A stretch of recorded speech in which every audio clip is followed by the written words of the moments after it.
Story 1. The Vanishing of the Ninth Legion. You are standing in a damp, windswept glen. The sky above the Roman frontier is a blanket of dull gray. To your left, a standard flaps in the breeze, an eagle, bronze and resolute, mounted atop a worn wooden pole. And beneath that standard once marched the men of the Ninth Legion. They are gone now, all of them. There were nearly 5,000 soldiers in the Legio IX Hispana, battle-hardened veterans of campaigns across the empire, from Spain to the Balkans, Gaul to Germania. But sometime in the 2nd century CE, they disappeared, vanished, erased from history. And no one knows quite how or why. A legion of prestige. The Ninth was not some minor auxiliary unit tucked away on a distant outpost. It was an elite legion, one of the oldest in Roman service. It may have been founded as early as the 1st century BCE, possibly by Pompey Magnus, and it had served Julius Caesar during his campaigns in Gaul. The Ninth fought in the civil wars, helped crush the revolt of Boudica in Britannia, and marched under emperors for nearly 150 years. Yet by the time of Emperor Hadrian's reign, the legion had all but vanished from the record. One moment it was garrisoned in Eboracum, modern-day York in northern Britannia. The next it was gone. Not a single man's name, not a battle report, not even a note in an imperial roll call. No commendation, no formal dissolution. Just silence.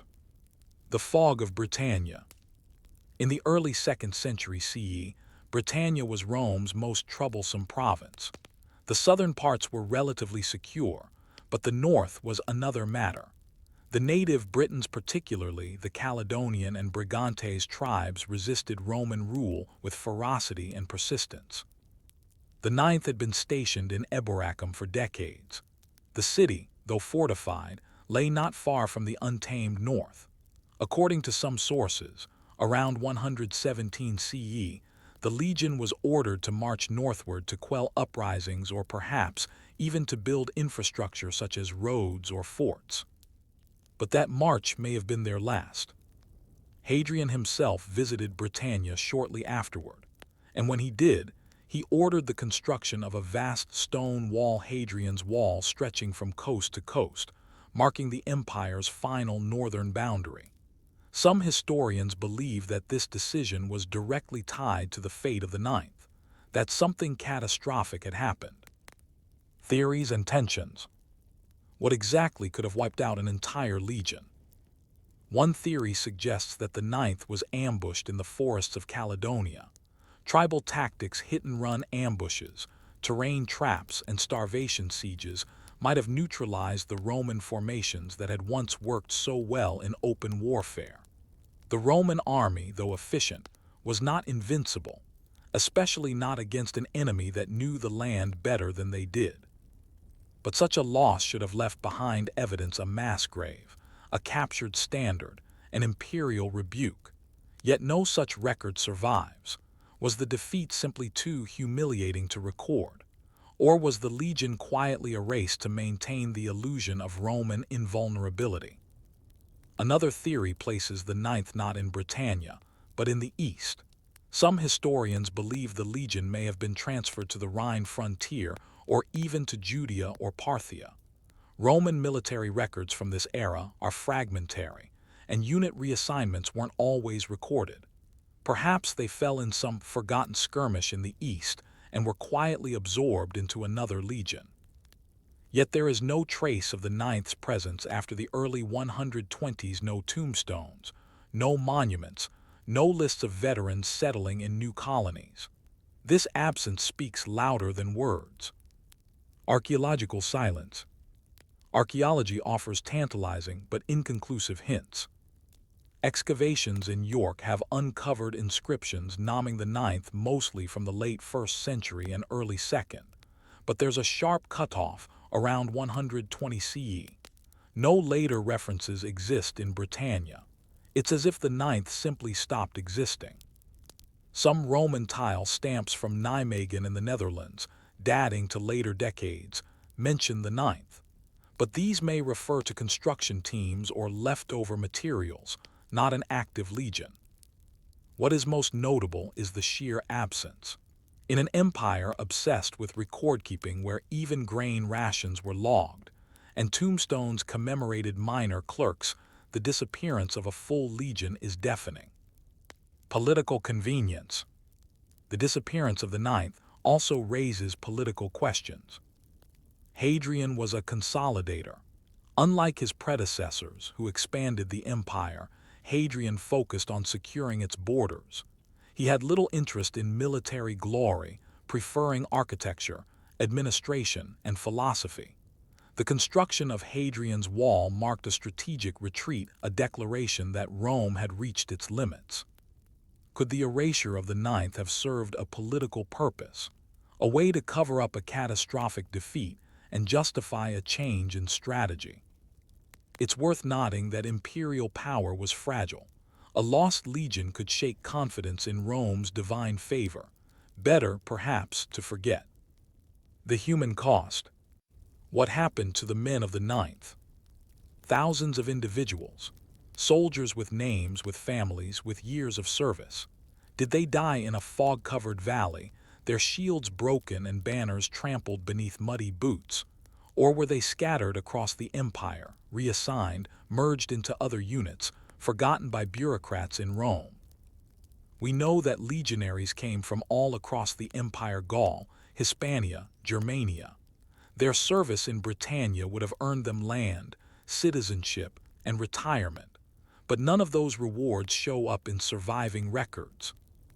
No pension settlements, no veteran colonies, no letters home. Just silence. Cultural echoes. The mystery of the Ninth has rippled through literature and legend. It inspired novels like The Eagle of the Ninth by Rosemary Sutcliffe and films that reimagined the Legion's final days in epic terms. But the real story, whatever it is, remains stubbornly quiet. And that silence may be the most Roman thing of all. For Rome, history was often written not just by the victors, but by the survivors. And when survival meant burying the past, they did so with discipline. No proclamations, no mourning, just a new wall rising slowly from the northern hills. And so we wonder, what truly became of the men who marched north from Eboracum? Were they ambushed in the mists, their cries lost in the bogs?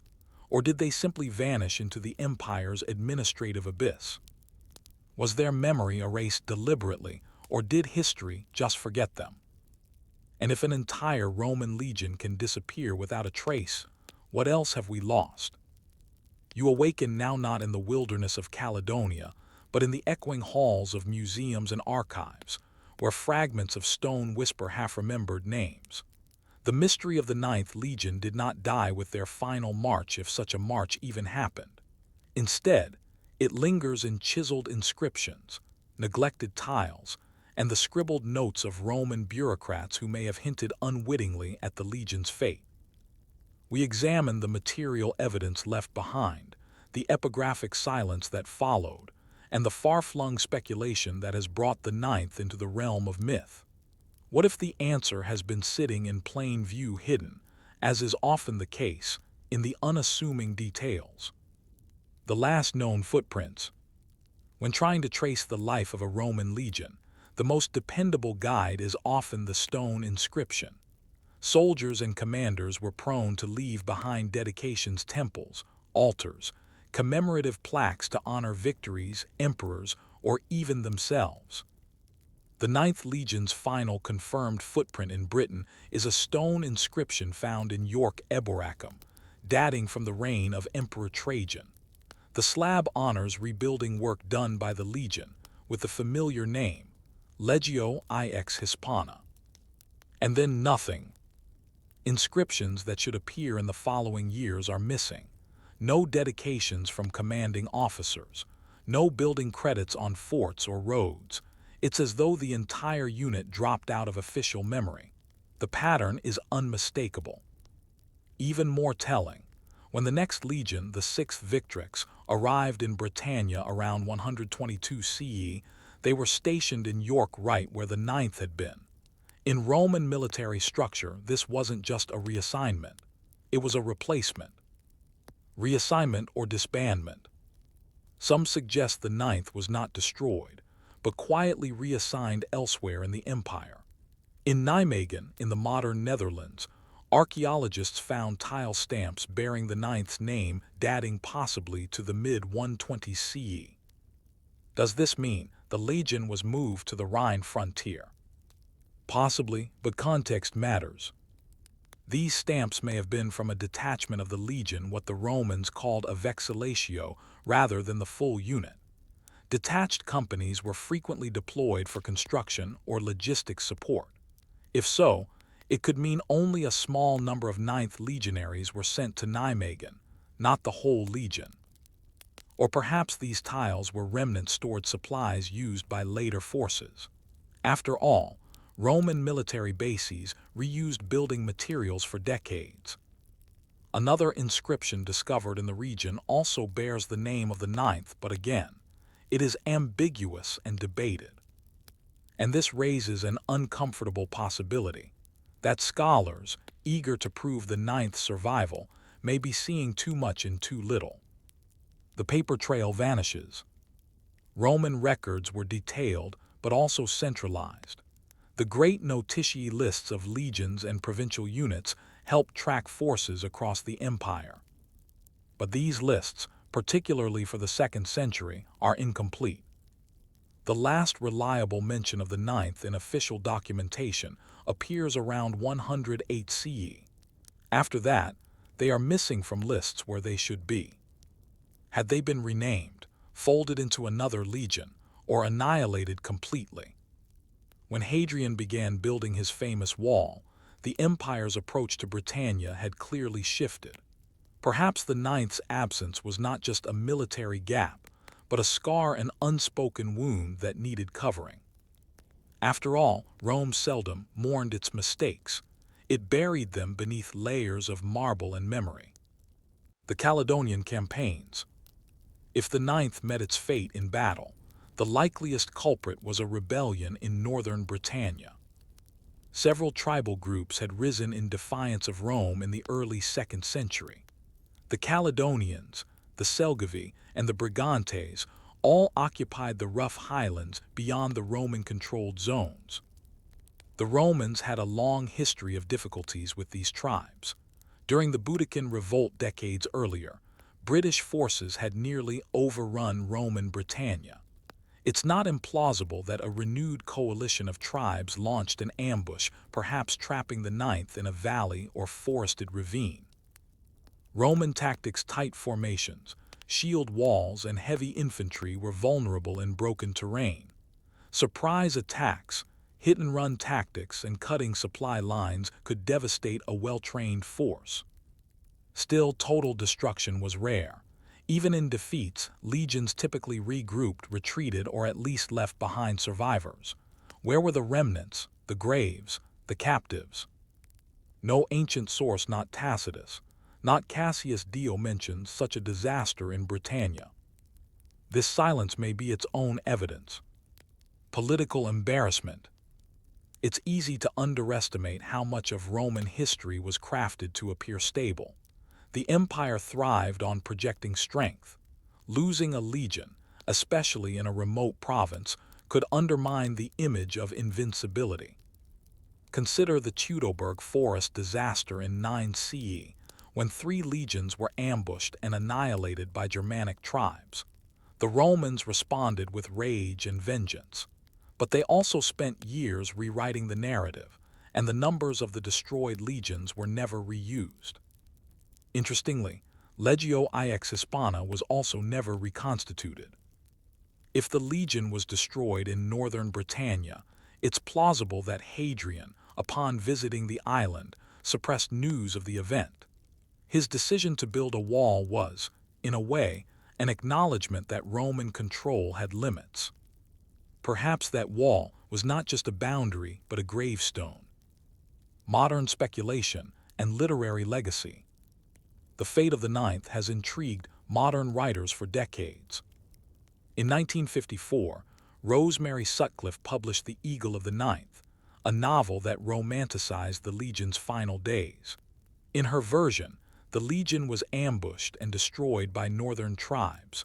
A young Roman seeks to retrieve the legion's lost eagle, standard, a powerful symbol of Roman honor.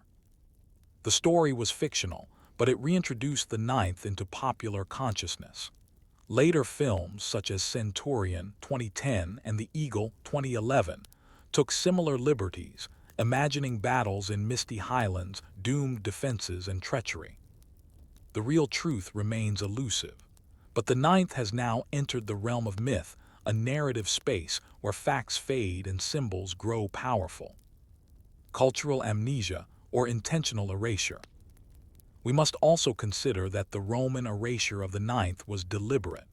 Empires often forget events that threaten their cohesion. The Soviet Union, for instance, routinely scrubbed individuals and disasters from official photographs and records. Rome may have done the same. A legion lost in an embarrassing defeat, perhaps due to poor leadership, logistical blunders, or overconfidence, might be better left unmentioned. Over time, what began as bureaucratic omission became historical amnesia.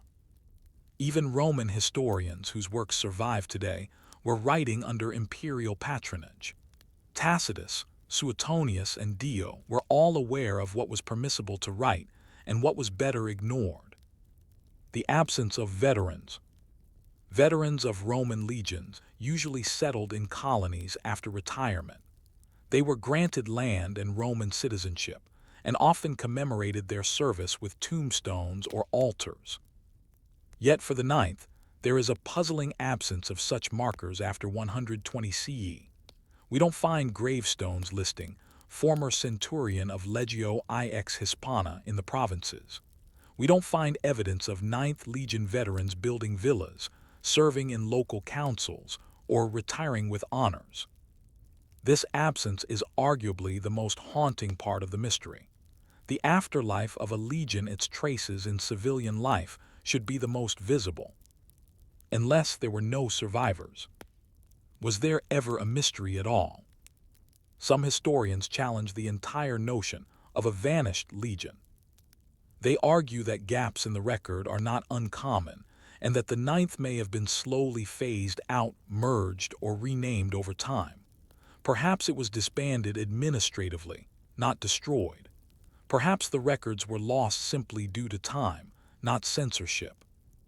Others point to inconsistencies in tile dating and interpretative overreach by modern archaeologists. Could we be projecting drama onto what was merely a mundane bureaucratic act? After all, Rome reorganized its military constantly. Legions were merged, split, renamed, and reclassified. Perhaps the ninth simply faded into other units, its history becoming fragmented and anonymous. And yet that feels too clean. And so we continue to wonder. What if we are looking in the wrong place? What if the clues to the ninth's fate lie not in Britain but in Gaul, or Judea, or a forgotten pile of scrolls yet to be unearthed? Is it possible that the legion lived on under another name, its identity erased for political reasons? Or are we clinging to a romantic notion that something so vast and powerful must have met an equally dramatic end? And what does it say about us that we need a neat ending to every story? You find yourself now standing atop the crumbling remnants of Hadrian's Wall. Below you, the rolling hills of northern England stretch into a pale mist, ancient and silent. Somewhere in this landscape, whether beneath the soil, swallowed by forests, or lost in unwritten memories, the final chapter of the Ninth Legion lies buried. This section explores the psychological, symbolic, and historical aftermath of the Ninth's disappearance. How has their vanishing influenced both ancient Roman policy and modern understanding of power, loss, and imperial limits? Perhaps, as with many forgotten episodes of history, the true impact of the ninth story lies not in how they died, but in how they were forgotten. The wall that shouldn't exist. Hadrian's Wall, that vast barrier of stone and turf, was not merely a defensive structure. It was a statement of limits, of control, and perhaps of fear. Constructed beginning around 122 CE, the wall marked the northernmost frontier of the Roman Empire in Britannia. It stretched over 70 miles, punctuated by mile castles, forts, and watchtowers. It also marked something more subtle, an admission. Rome, for all its might, had met something it could not conquer. There is no definitive record linking the Ninth's disappearance to the construction of Hadrian's Wall, and yet the timing is telling. The wall's emergence shortly after the Ninth vanishes suggests a cause-and-effect relationship. A lost legion and imperial embarrassment may have prompted the emperor to redefine what Rome would and would not control. Walls are built not when empires feel powerful, but when they feel vulnerable. Imperial lessons. Hadrian's visit to Britain was unusually personal. Emperors rarely crossed into remote provinces unless something demanded their attention. Britannia, plagued by rebellion and instability, may have been one of Hadrian's most urgent concerns. The decision to halt further northern expansion and build a fortified border may reflect not only Hadrian's political philosophy, but the lingering shock of the Ninth's fate. To lose a legion was not just a military failure, it threatened Rome's image of divine destiny. Legions were more than soldiers. They were extensions of the emperor's will. When one disappeared, it shook the very foundation of imperial propaganda. Thus, the wall became not only a boundary but a narrative correction, a way to frame retreat as wisdom, loss as foresight. The sound of no legacy. The most peculiar legacy of the Ninth Legion is the absence of one. Had it been destroyed in a legendary final stand, we might expect monuments. Had it been reassigned, we might find later tombstones. Had it been disbanded, we might read about disciplinary issues, desertions, or political intrigue. But there is nothing, no poems, no curses, no graffiti. Imagine the men of the Ninth, many of them veterans of earlier campaigns, disappearing so thoroughly that not even their families receive word. No ashes returned, no medals sent, just silence. The ordinary Roman soldier, proud of his unit, would expect to leave a mark on a stone, a record, a relative's memory. That none of these survive speaks to a more chilling possibility: intentional oblivion. The erosion of memory. Rome was an empire obsessed with remembrance. Statues, inscriptions, tombs, and triumphs were all meant to outlive their subjects. Even minor victories were commemorated in obsessive detail. And yet, for all its documentation, Rome was also an expert at forgetting. Damnatio memoriae, the formal erasure of a person from history, was common. Names were chipped off monuments, statues defaced, documents destroyed or altered. Could the Ninth have been subjected to a similar fate? Unlike emperors or senators, a legion had no single face. Erasing it would be simpler. A few omissions in military records, a quiet reassignment, a decision not to rebuild or reuse the legion's number. And then time would do the rest. A legion in shadow. The idea of a missing legion resonates because it's rare. Rome lost battles. Units were wiped out, but they were usually avenged or remembered. The Ninth lingers because it falls in between, not glorified in epic, not condemned in disgrace, just gone. Their story has become a mirror. We project into it what we need. Some see it as a tale of resistance, a native victory over an occupying force. Others see imperial arrogance brought low, and others still view it as a cautionary lesson in logistics, leadership, or overreach. The silence becomes a canvas. Did they survive? There remains the smallest of chances that the Ninth was not destroyed, but simply absorbed elsewhere. Perhaps its veterans were reassigned in small groups, spread across other units, or used to train new recruits. Maybe it was renamed as part of a restructuring its identity stripped for bureaucratic efficiency. A few records hint at this possibility. A tombstone in Anatolia, a commander's name appearing where it shouldn't, a single inscription in the wrong province. Yet even these clues are like shadows at dusk, hard to trace, easily mistaken. More importantly, if they did survive, why does no one claim the legacy? Why no centurion ever carved into stone? He served with honor in the Legio IX Hispana. Myth-making and modern obsession. Today, the ninth lives on more in fiction than in fact. Novels, films, documentaries, even role-playing games reference their disappearance. The Legion has become a kind of shorthand for mystery, like the lost colony of Roanoke or the missing Amber Room. This fascination reveals something about our relationship with history. We are drawn not just to what we know, but to what we almost know. We romanticize the gaps. We imagine courage, betrayal, sacrifice.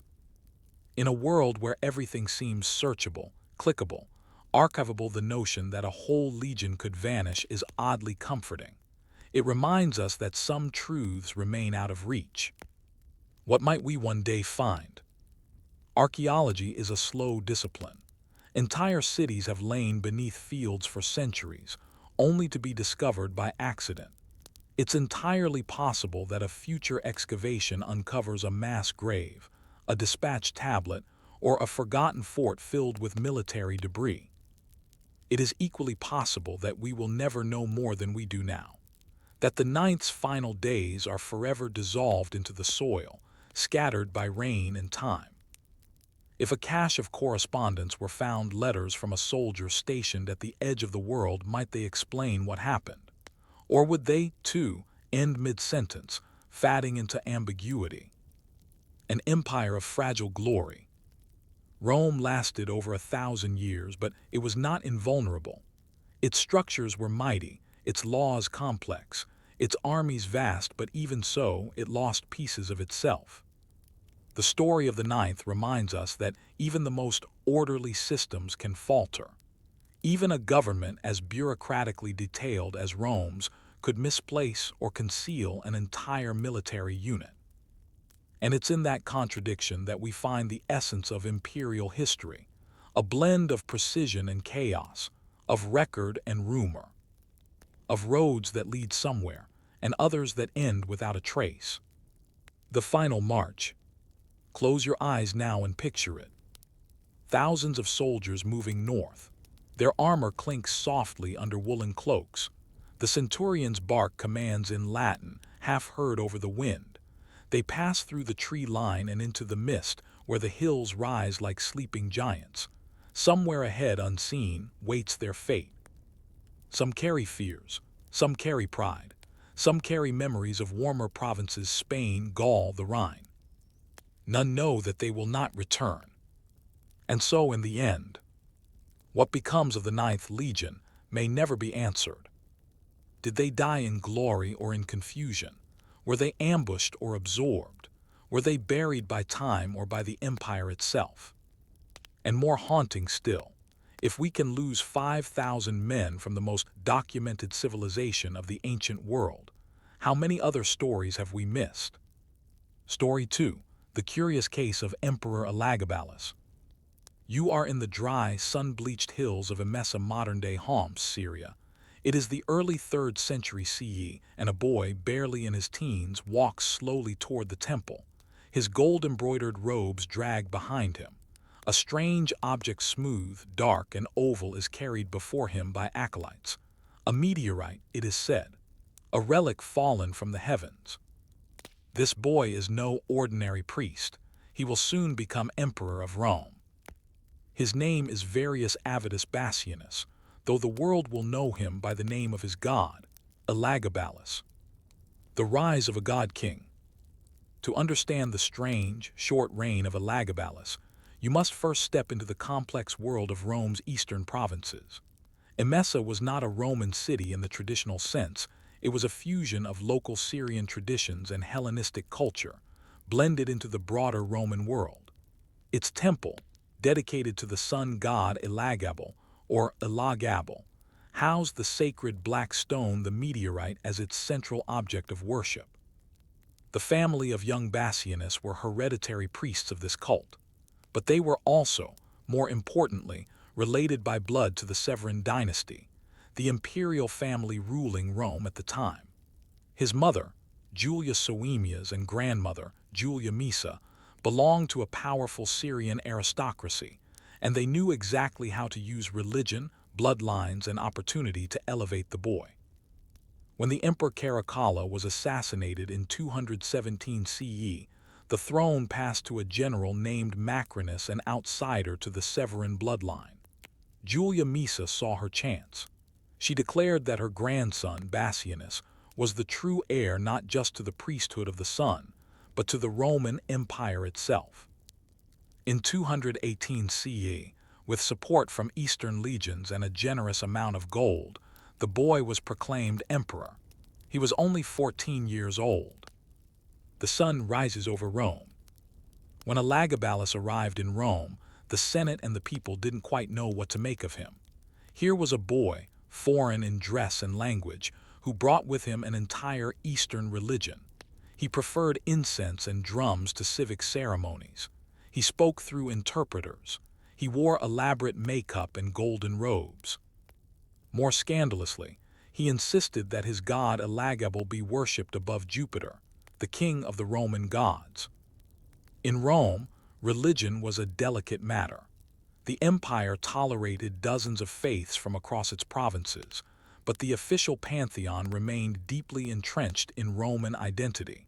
To elevate a foreign deity above Jupiter wasn't just heretical, it was political blasphemy. Elagabalus didn't care. He ordered a massive temple, the Elagabalium, to be built on the Palatine Hill, right next to the imperial palace. The sacred black stone from Emesa was brought to Rome in a lavish procession, placed in the temple, and worshipped as the supreme god of the empire. Traditional Roman rites were sidelined. The Vestal Virgins, once symbols of Rome's purity, were forced to participate in these foreign rituals. Daily life in the Palace of Shadows. Accounts of Elagabalus's daily behavior, as preserved by Roman historians like Cassius Dio and the Historia Augusta, are likely exaggerated, but even the dullest exaggeration reveals something of the truth. He was said to host lavish feasts that lasted for days, with guests buried beneath rose petals released from the ceiling. He reportedly released snakes into banquet halls to terrify his guests. His meals included strange dishes: camel heels, peacock brains, flamingo tongues. He decorated his chambers with gold dust and purple silks. He was also rumored to have invented a type of whoopee cushion, placing air bladders beneath guests' chairs for amusement. He appeared in public dressed as Venus. He ordered paintings of himself as various goddesses.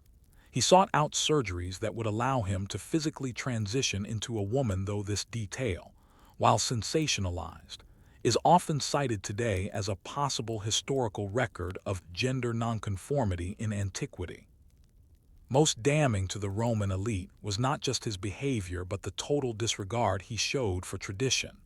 He married multiple times, both to women and to men. He declared a charioteer named Hierocles to be his husband.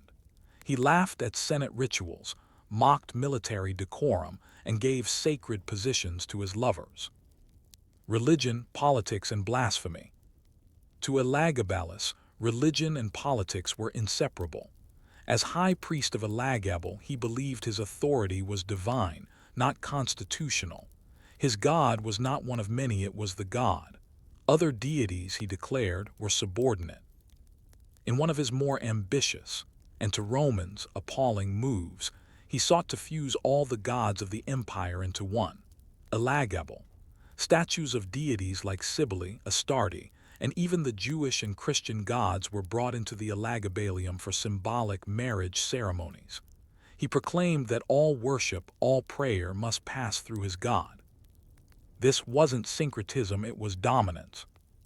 To many Romans, the empire had long tolerated diversity, but Elagabalus was trying to erase distinction. He was dismantling the hierarchy of gods, and along with it, the cultural order of Rome. The backlash was immediate. The quiet resistance. At first, the Senate tried to accommodate the young emperor. His grandmother, Julia Misa, worked behind the scenes to temper his eccentricities. But the Praetorian Guard, the imperial bodyguards, were growing restless. The guards had accepted many emperor's tyrants, weaklings, foreigners, but Elagabalus was alien in a deeper sense. He was unpredictable. He broke sacred codes. He was, in their eyes, un-Roman. Even within his household, divisions grew.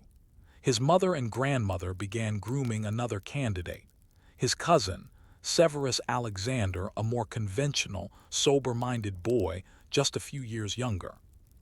By 221 CE, Elagabalus, sensing betrayal, declared his cousin co-emperor hopping to placate the opposition. It was too late. The court had turned against him. Whispers in the marble halls grew louder. The Praetorian Guard, once protectors, now watched with quiet malice. The end begins in silence. It happened swiftly. In March 222 CE, Elagabalus was summoned to a routine meeting with the Praetorians. His mother accompanied him. Perhaps she still believed she could control events. But the guards had decided. They drew their blades and cut the young emperor down. His mother was killed beside him. Their bodies were dragged through the streets of Rome. Elagabalus's remains were tossed into the Tiber. The Elagabalium was torn down. His name was scraped from inscriptions, his image defaced. And just like that, the empire erased him. A boy who reigned like a god. Elagabalus ruled for only 4 years. He came to power as a child and left the world as a warning. Later Roman historians would depict him as the worst emperor, worse even than Nero or Caligula. But unlike those rulers, Elagabalus was not driven by cruelty or conquest.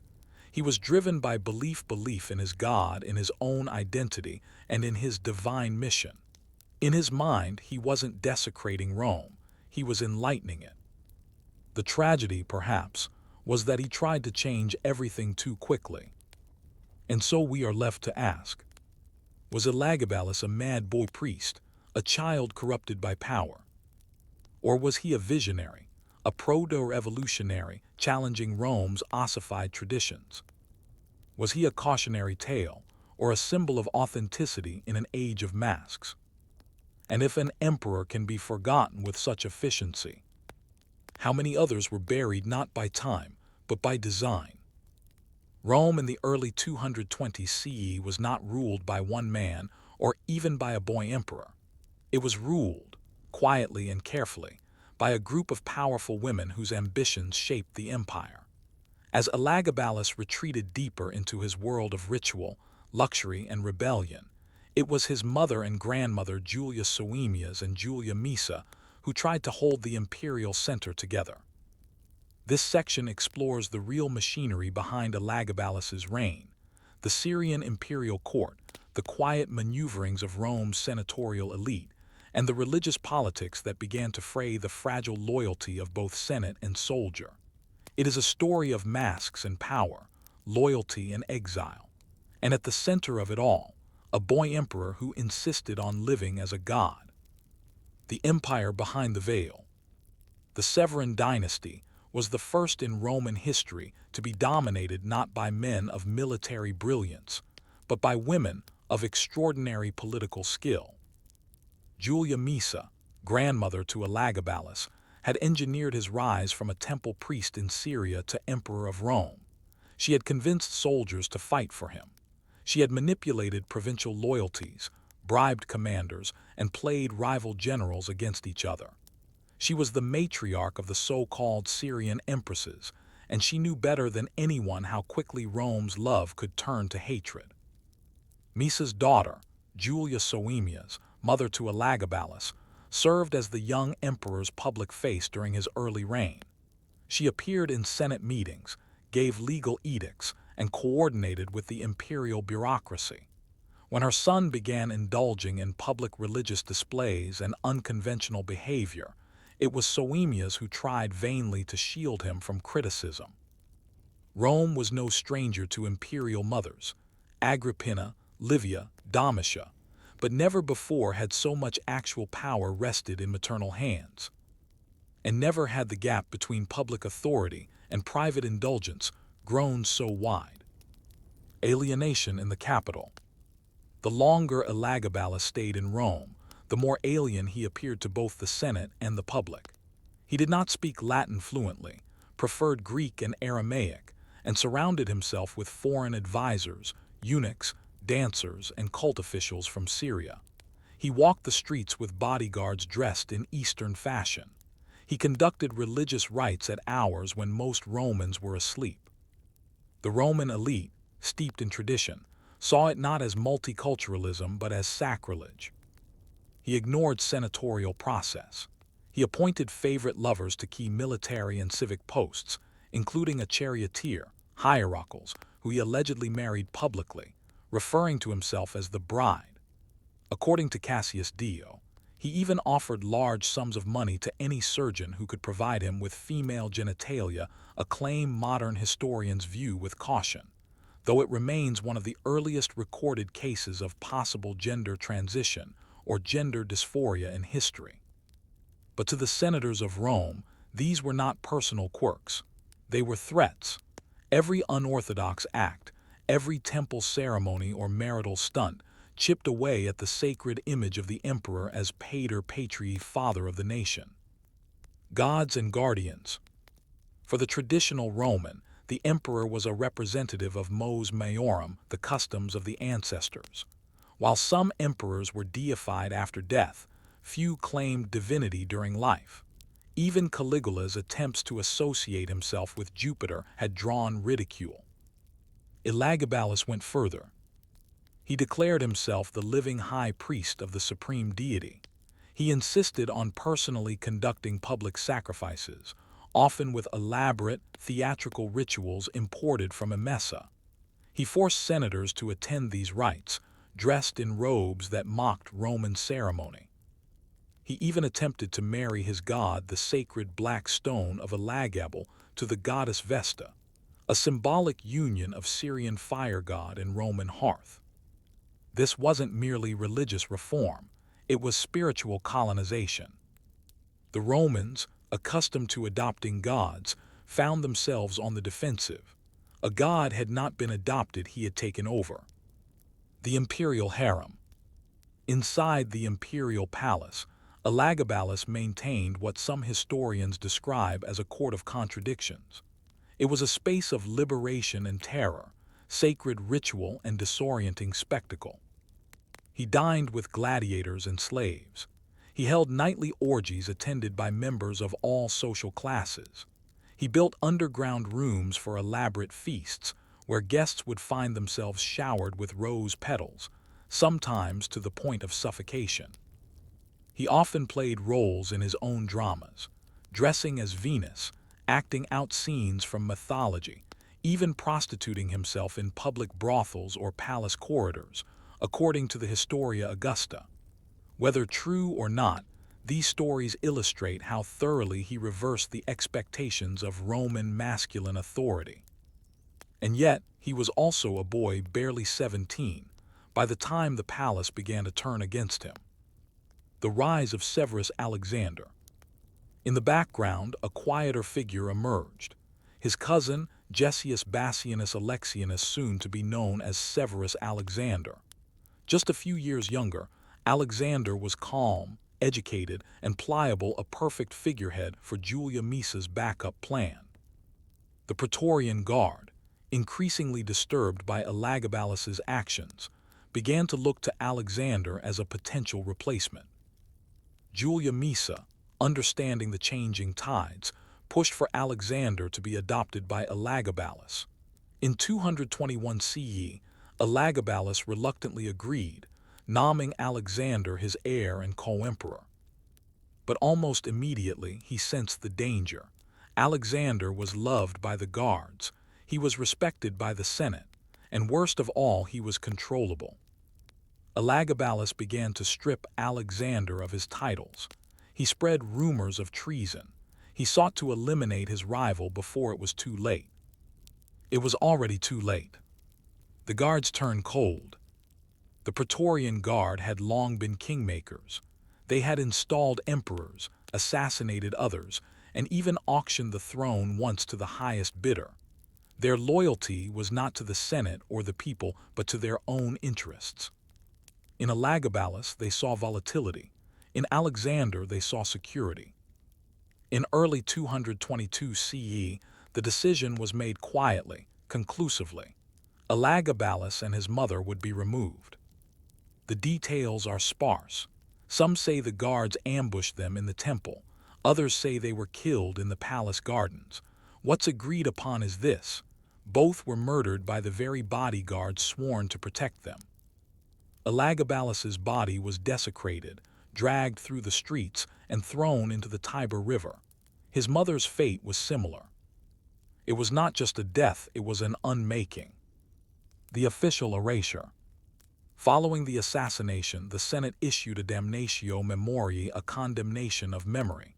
Statues were toppled, inscriptions chiseled away, coins melted or recalled. The Elagabalium was rededicated. The cult of Elagabal was banned in Rome. Severus Alexander, still a teenager, took power under the guidance of Julia Maesa and his own mother, Julia Mamaea. The regime sought to restore stability, dignity, and a return to Roman values. But the ghost of Elagabalus would linger, a symbol of the unacceptable. In the centuries that followed, Elagabalus became a symbol sometimes of decadence, sometimes of divine madness, sometimes of gender nonconformity. Christian writers, Roman traditionalists, and later historians used his story as an allegory for what happens when religious boundaries are crossed and imperial decorum is shattered. He was portrayed variously as a libertine, a sorcerer, a cross-dressing eccentric, or a tyrant. Rarely was he depicted as a teenager trying to balance identity, divinity, and the most powerful office in the ancient world. And yet, some modern historians have argued that Elagabalus was not simply mad or evil. He may have been one of the few emperors to openly express personal identity, to treat sexuality and belief not as private matters, but as defining elements of rule. And so we are left to wonder: was the death of Elagabalus an act of justice or political necessity? Did Rome reject him because he broke laws, or because he broke expectations? Was he a boy out of control, or a victim of the world's first great backlash against gender and religious nonconformity? And if the empire could erase a god-king from history, how many other truths have been swept into the river? Now we enter the final chamber of this tale, not of noise and scandal, but of silence. Elagabalus was assassinated in the early spring of 222 CE. He was 18 years old. His reign, marked by extravagance, rebellion, and spiritual upheaval, lasted barely 4 years, yet its ripples stretched across centuries. How the empire moved forward, how historians shaped his legacy, and how, despite every effort to erase him, Elagabalus remains one of the most complex figures of the Roman world. In that strange space between infamy and obscurity, we discover something essential about power, identity, and the uncomfortable parts of history we choose to forget. Severus Alexander and the return to order. After Elagabalus's murder, his cousin Severus Alexander, still a teenager, assumed the throne. He ruled for 13 years, restoring a facade of traditional Roman governance. Under the influence of his mother, Julia Mamaea, Alexander embraced moderation, senatorial consultation, and the re-establishment of Rome's classical deities. The cult of Elagabal was immediately abolished. The Elagabalium, once the centerpiece of the imperial cult, was stripped of its altars and reconsecrated. The sacred black stone, the meteorite from Emesa, was quietly sent back to Syria, its journey unrecorded in detail. Its fate remains unknown. Severus Alexander's reign was one of transition, from chaos to calm, from flamboyance to restraint. But the calm would not last. Just a decade later, the empire would plunge into a crisis of leadership known as the Third Century Crisis, during which more than 20 emperors rose and fell in quick succession. In hindsight, Elagabalus may not have been the anomaly Rome thought. He was simply the first tremor in a collapsing structure. Historical bias and the creation of a villain. Most of what we know about Elagabalus comes from three sources: Cassius Dio, Herodian, and the Historia Augusta. All of them are problematic in different ways. Cassius Dio, a senator who lived during Elagabalus's reign, loathed him. His account, though detailed, reads more like a litany of moral outrage than a factual chronicle. Herodian, writing decades later, focused more on character sketches than verifiable data. The Historia Augusta, composed perhaps a century later, is riddled with invented speeches, rumors, and satirical inventions. These sources paint Elagabalus as a theatrical, unhinged figure, a blend of Caligula's madness and Nero's decadence. But modern historians increasingly question whether these accounts were constructs, shaped by political and cultural hostility. Did Elagabalus actually bathe in perfume, sacrifice children, or host nightly orgies? Or were these familiar literary tropes, recycled to discredit emperors who challenged the norm? The Roman historical tradition was deeply moralizing. Emperors who broke decorum, especially non-Romans, the young, the religiously unconventional, were punished in narrative. They were transformed into caricatures. In such light, Elagabalus becomes not just a historical figure, but a mirror of elite Roman anxiety, about gender, power, ethnicity, and belief. A case for reconsideration. In the 21st century, there has been renewed interest in Elagabalus not as a monster, but as a human being.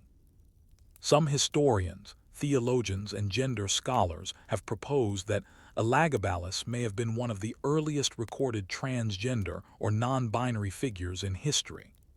Ancient texts describe Elagabalus as preferring to be called a lady, requesting surgeries to change sex, and adopting female clothing and titles. While it's essential to avoid projecting modern identities onto ancient people, these accounts suggest that Elagabalus consciously lived in defiance of gender norms. Whether this was religious, personal, or both, it challenged everything Rome believed about rulership. Moreover, his religious policy, syncretic, unifying, universal mirrored patterns found later in the rise of monotheism. Elagabalus tried to elevate one god above all others, foreshadowing shifts that would culminate in Constantine's Christian empire a century later. Was Elagabalus not just a scandal, but a precursor? Buried in the Tiber, alive in the record. Despite his erasure, Elagabalus remains one of the most written-about emperors of the early 3rd century. His name became a kind of cultural shorthand for chaos, effeminacy, and blasphemy. Medieval Christian writers would use him as a cautionary tale. Renaissance humanists referenced him in allegorical art.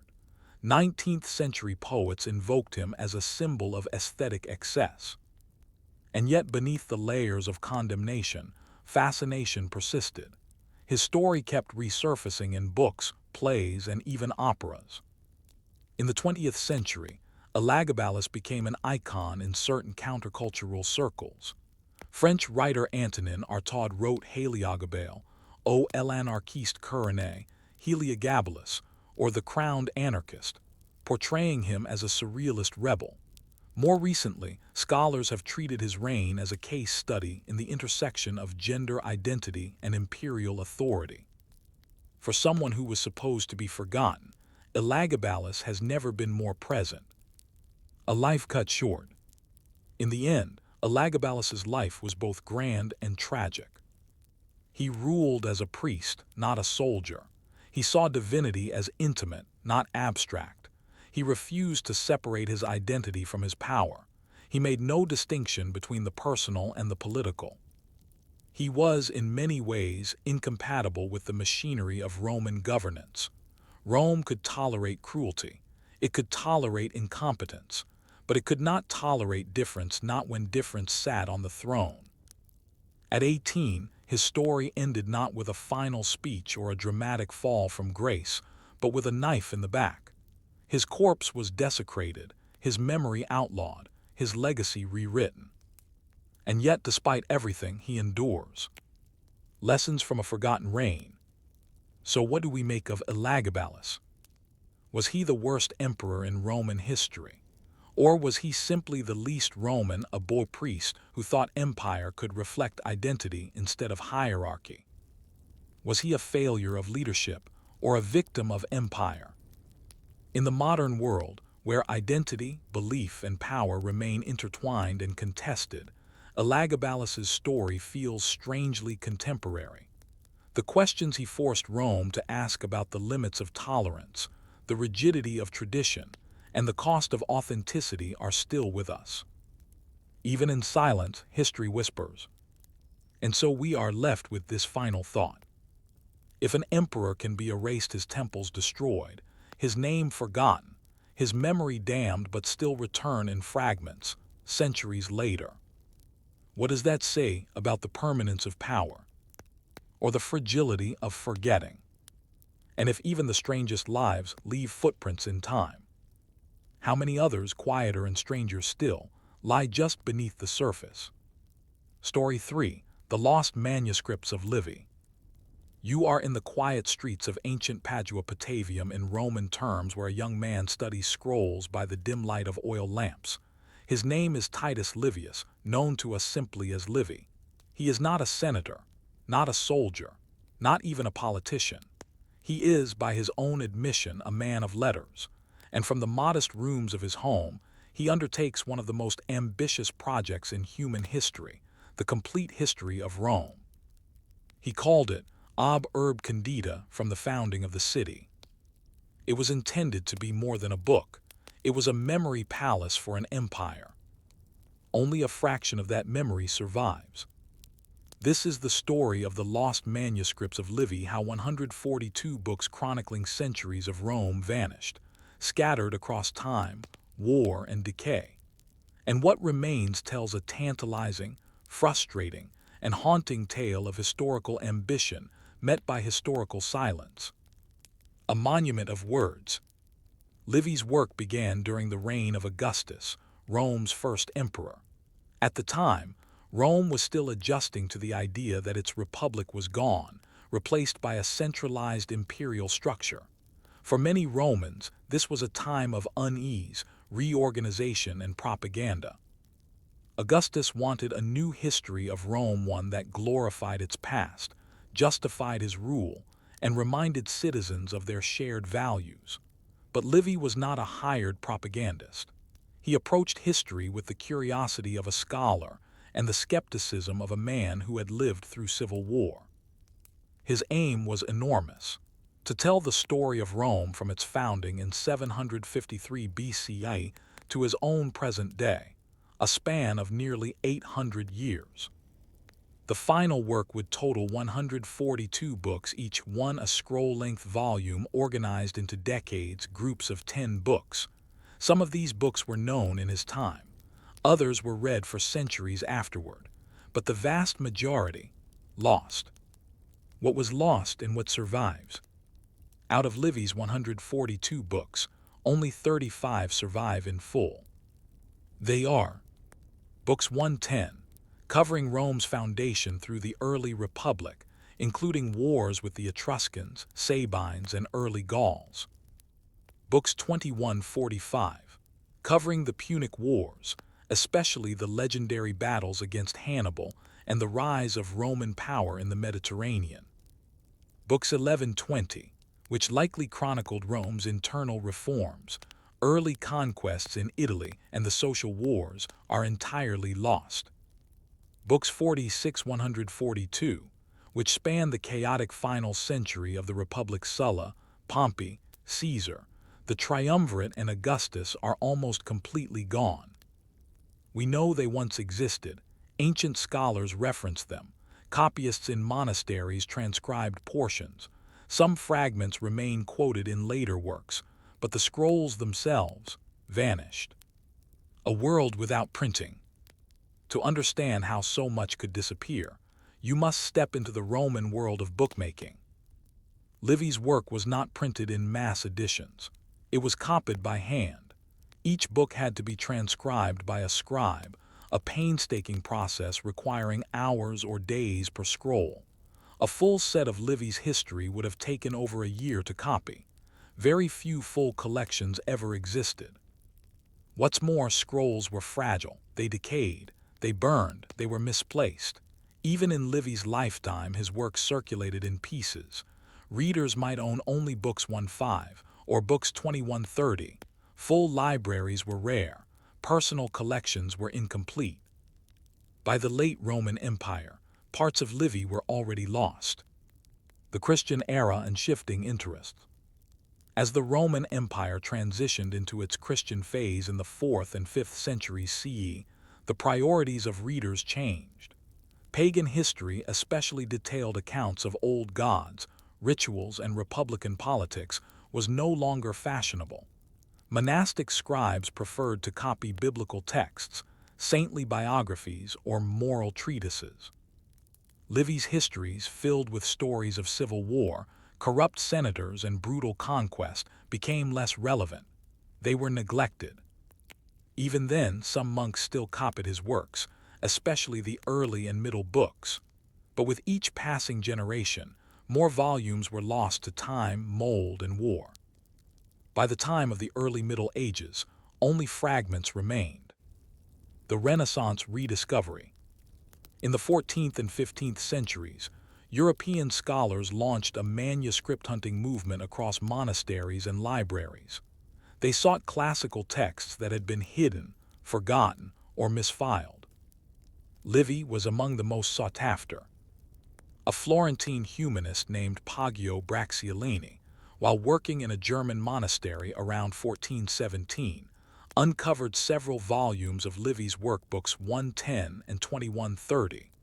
These would form the core of the modern Livian canon.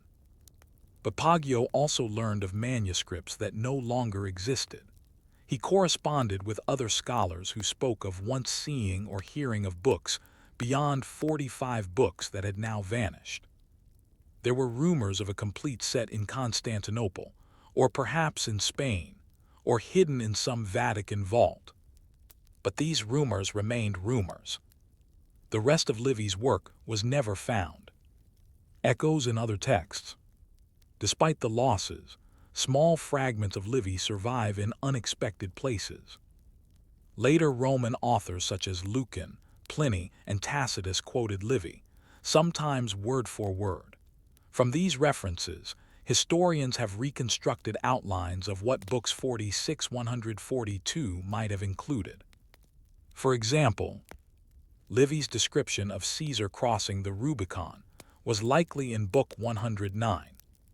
His account of the Ides of March and Caesar's assassination was probably in Book 111. The rise of Octavian and the Battle of Actium appeared in the final books, 139-142. But these are inferences, not recoveries. We know the shape of the forest but not the trees. Why does it matter? It's tempting to think of these losses as inevitable. Ancient texts disappear all the time. But in Livy's case, the stakes are higher. His missing volumes covered the most transformative century of Roman history, the collapse of the Republic and the rise of empire. It was the period of Caesar and Cicero, of betrayal and civil war, of unprecedented power shifting into imperial hands. And Livy didn't write as a mere chronicler. He interpreted. His voice shaped how Romans understood themselves. Had those books survived, our picture of the late Republic might be very different. We might view Caesar differently, or Augustus, or the Senate. We might see alternative explanations for why the Republic fell, and whether its loss was tragedy or necessity. The myth of total memory. Livy believed that history was a guide to life. In his preface to Book 1, he writes, "What happened before our time must be remembered by the knowledge of records. What men are and what they will become depends upon what they remember of the past. And yet, most of what he recorded is gone. His story reminds us that the historical record is always partial. Even in the most literate societies, the act of preservation is fragile. It relies on copying, caretaking, and accident. Whole centuries can vanish not through censorship, but through neglect. And so we are left to ask, what insights lay in the lost books of Livy? Did he offer warnings for the future? Did he describe forgotten compromises? Did he perhaps blame not Caesar or the Senate, but the people themselves? And if we have lost the stories of one of Rome's greatest historians, how much more remains hidden, scattered in ruins or quietly turning to dust? Imagine you are a Roman scribe in the imperial library during the reign of Emperor Trajan. You're copying Book 97 of Ob Urb Condita, Livy's monumental history. You carefully trace each Latin letter onto fresh parchment, occasionally pausing to stretch your hand. The air smells of ink and oil lamps, and beyond your chamber, 100 other scribes are at work preserving the empire's memory one line at a time. Centuries later, your scroll will crumble. The words you've so painstakingly preserved will be read once or twice, perhaps never again. Then, gone. This is the nature of ancient memory. Ephemeral, fragile, deeply human. We explore how Livy's missing books were lost not all at once, but gradually, through a long process of copying, neglect, fire, war, and fatting interest. Along the way, we'll trace the whispered echoes of those lost books and examine the cultural forces that determined what survived and what did not. The physical fragility of scrolls. Roman literary works were originally written on papyrus scrolls, later on parchment. A scroll could range from 20 to 30 feet in length, and one of Livy's books would take up a full scroll on its own. The more extensive the work, the more scrolls were needed. Livy's complete history would have required an entire room to store. But scrolls were fragile. Papyrus, made from reeds, was highly susceptible to moisture, insects, and mold. The average lifespan of a papyrus scroll was no more than a few decades without ideal storage. Even parchment, while more durable, was expensive and difficult to produce. Most ancient libraries lacked climate control, and when political turmoil struck, fires, invasions, religious purges, scrolls perished in droves. By the end of the 4th century CE, fewer and fewer full copies of Livy's history existed. Some monasteries preserved parts. Others copied them into codices, the ancestor of the modern book, but even then, they often selected only certain books, based on interest or religious relevance. And interest, as we'll see, was a fickle thing. Selective survival. What makes one book survive and another vanish? In Livy's case, the answer lies partly in content. The surviving books 1 to 10 and 21 to 45 contained stories that appealed to medieval and Renaissance readers. Foundational myths, virtuous heroes, clear battles of good and evil. The early Republic offered tales like Horatius at the Bridge, Cincinnatus abandoning power, the Punic Wars and Hannibal's campaigns. These narratives aligned with Christian moral themes: loyalty, sacrifice, discipline, divine justice. By contrast, the lost books, especially those covering Rome's internal corruption, brutal civil wars, and political backstabbing, offered no heroes, only ambiguity. They chronicled a Rome that killed its own, where the Senate faltered and demagogues rose. For scribes choosing what to preserve, these stories may have seemed less valuable or less safe. After all, monks transcribing texts during the rise of Christian empires had priorities. Preserving stories about Sulla's proscriptions or the excesses of Caesar's dictatorship may have seemed unwise or unholy. The shadow libraries of antiquity. Several major Roman and Byzantine libraries may have once possessed full or nearly complete sets of Livy's history. The Library of Alexandria, famously destroyed in stages between the 1st century BCE and the 3rd century CE, may have held early editions of Livy's work. The Library of Pergamum and the Palatine Library in Rome were also likely repositories. Constantinople, capital of the Eastern Roman Empire, maintained extensive libraries well into the 9th century CE, many of which were destroyed in later invasions and fires. In 475 CE, during the sack of Rome by the Vandals, countless scrolls were lost. The Ostrogoths, Byzantines, and eventually Lombards further devastated Italy's libraries. Some books were taken east, others burned, many simply rotted. We know from Byzantine catalogs and medieval letters that books known to have existed were later marked as missing or destroyed. In the 9th century, the scholar Photius of Constantinople described reading texts he claimed were based on the later books of Livy. These may have been summaries, excerpts, or forged reconstructions, but they suggest that at least traces of the missing manuscripts survived longer in the East. Then silence. The Renaissance hopes and disappointments. The Renaissance reignited interest in Livy. In 1417, humanist Poggio Bracciolini discovered several volumes of Livy's history in a German monastery. He had been sent by the papacy to attend the Council of Constance, but he spent much of his time hunting manuscripts in forgotten libraries. When he returned to Italy, he brought with him a sensation: Livy's books 110 and 2130, intact. Europe rejoiced, copies were made, commentaries written, but it was also a tease the missing decades loomed larger than ever. Hopes swirled that other books might be found in remote corners of Europe or the Levant. Over the next century, scholars scoured Spanish monasteries, Byzantine ruins, and papal archives.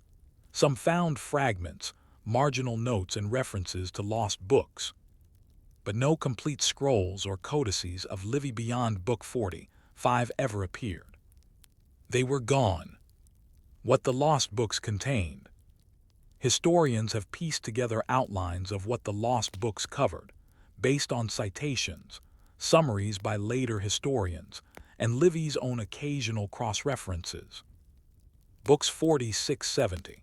These likely included the conquests in the eastern Mediterranean, Macedonia, Greece, and Asia Minor, as Rome transformed from a republic into an imperial power. Books 71-90. These decades may have covered the rise of internal instability, the Gracchi brothers, agrarian reform, and the decline of senatorial authority. Books 91-110. Here, we would find the wars of Marius and Sulla, the dictatorship of Sulla, and the first major civil wars. Books 111-130. These books almost certainly chronicled the rise of Pompey and Caesar, the Gallic Wars, and the fall of the Republic. Books 130-142. The final books would have narrated the formation of the Second Triumvirate, the defeat of Antony and Cleopatra, and the consolidation of Augustus's rule. In short, these books spanned Rome's most transformative century, the century that defined the empire's shape for the next 400 years. That these stories are missing is not just a historical loss, it is a civilizational blind spot. Echoes and imitations. Despite the absence of the original books, Livy's influence persisted through summaries compiled by later historians. One such summary, the Kyriaki, is a brief outline of each of Livy's 142 books. Though not written by Livy himself, it offers glimpses into the content of the missing volumes. It's like a ghost, a table of contents to a library that burned down. The Kyriaki allows us to reconstruct key events. The Lex Hortensia, granting plebeian laws full force. The rise of Jugurtha and the corruption in the Senate. The betrayal and assassination of Julius Caesar. The death of Cicero. The final wars between Antony and Octavian. But the Kyriaki are bare bones events without detail, dialogue, or judgment. They hint at what Livy may have said, but not how he said it. The irony of memory. Livy's mission, was to preserve Rome's memory. He began his history with this statement: "What happened before our time must be remembered by the knowledge of records." Yet the very record he created is incomplete. Livy's text itself became a victim of the very decay he hoped to combat. His history, meant to be Rome's memory, now survives only in fragments. There is an odd symmetry here. As Rome declined, so too did its memory of itself. What remains of Livy is brilliant, but what's lost perhaps is even more powerful. And so we are left to ask, what judgments did Livy offer in those final books? Did he condemn Caesar or praise him? Did he lament the Republic's fall or accept its inevitability? Did he offer wisdom for future empires or a quiet warning? And if history is what survives and memory is what we preserve, what becomes of a civilization when its own historian is lost to time? It is evening in a medieval scriptorium. A monk leans over a wooden desk, illuminated by candlelight.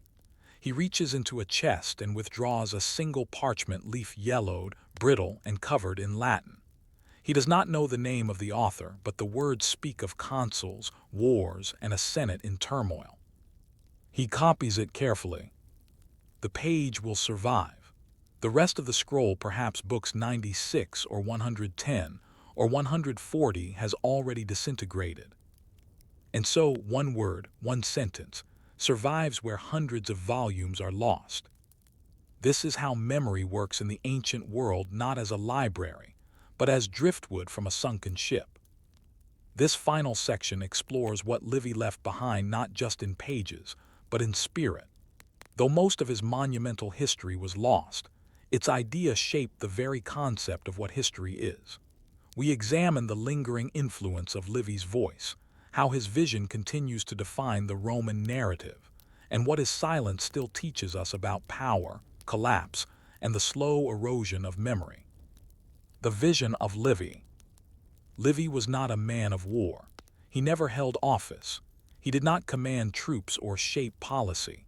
He was, in the words of Tacitus, a provincial, writing from Padua and later from Rome under the patronage of Augustus.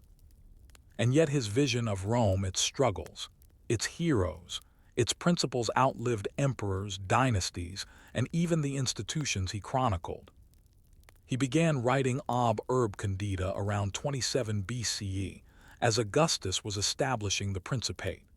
His aim was to reconstruct, in detail, the rise of Rome from its mythical founding by Romulus to its transformation into an empire. He did not merely list events, he gave them meaning. Livy's Rome was not just a city, it was a moral experiment.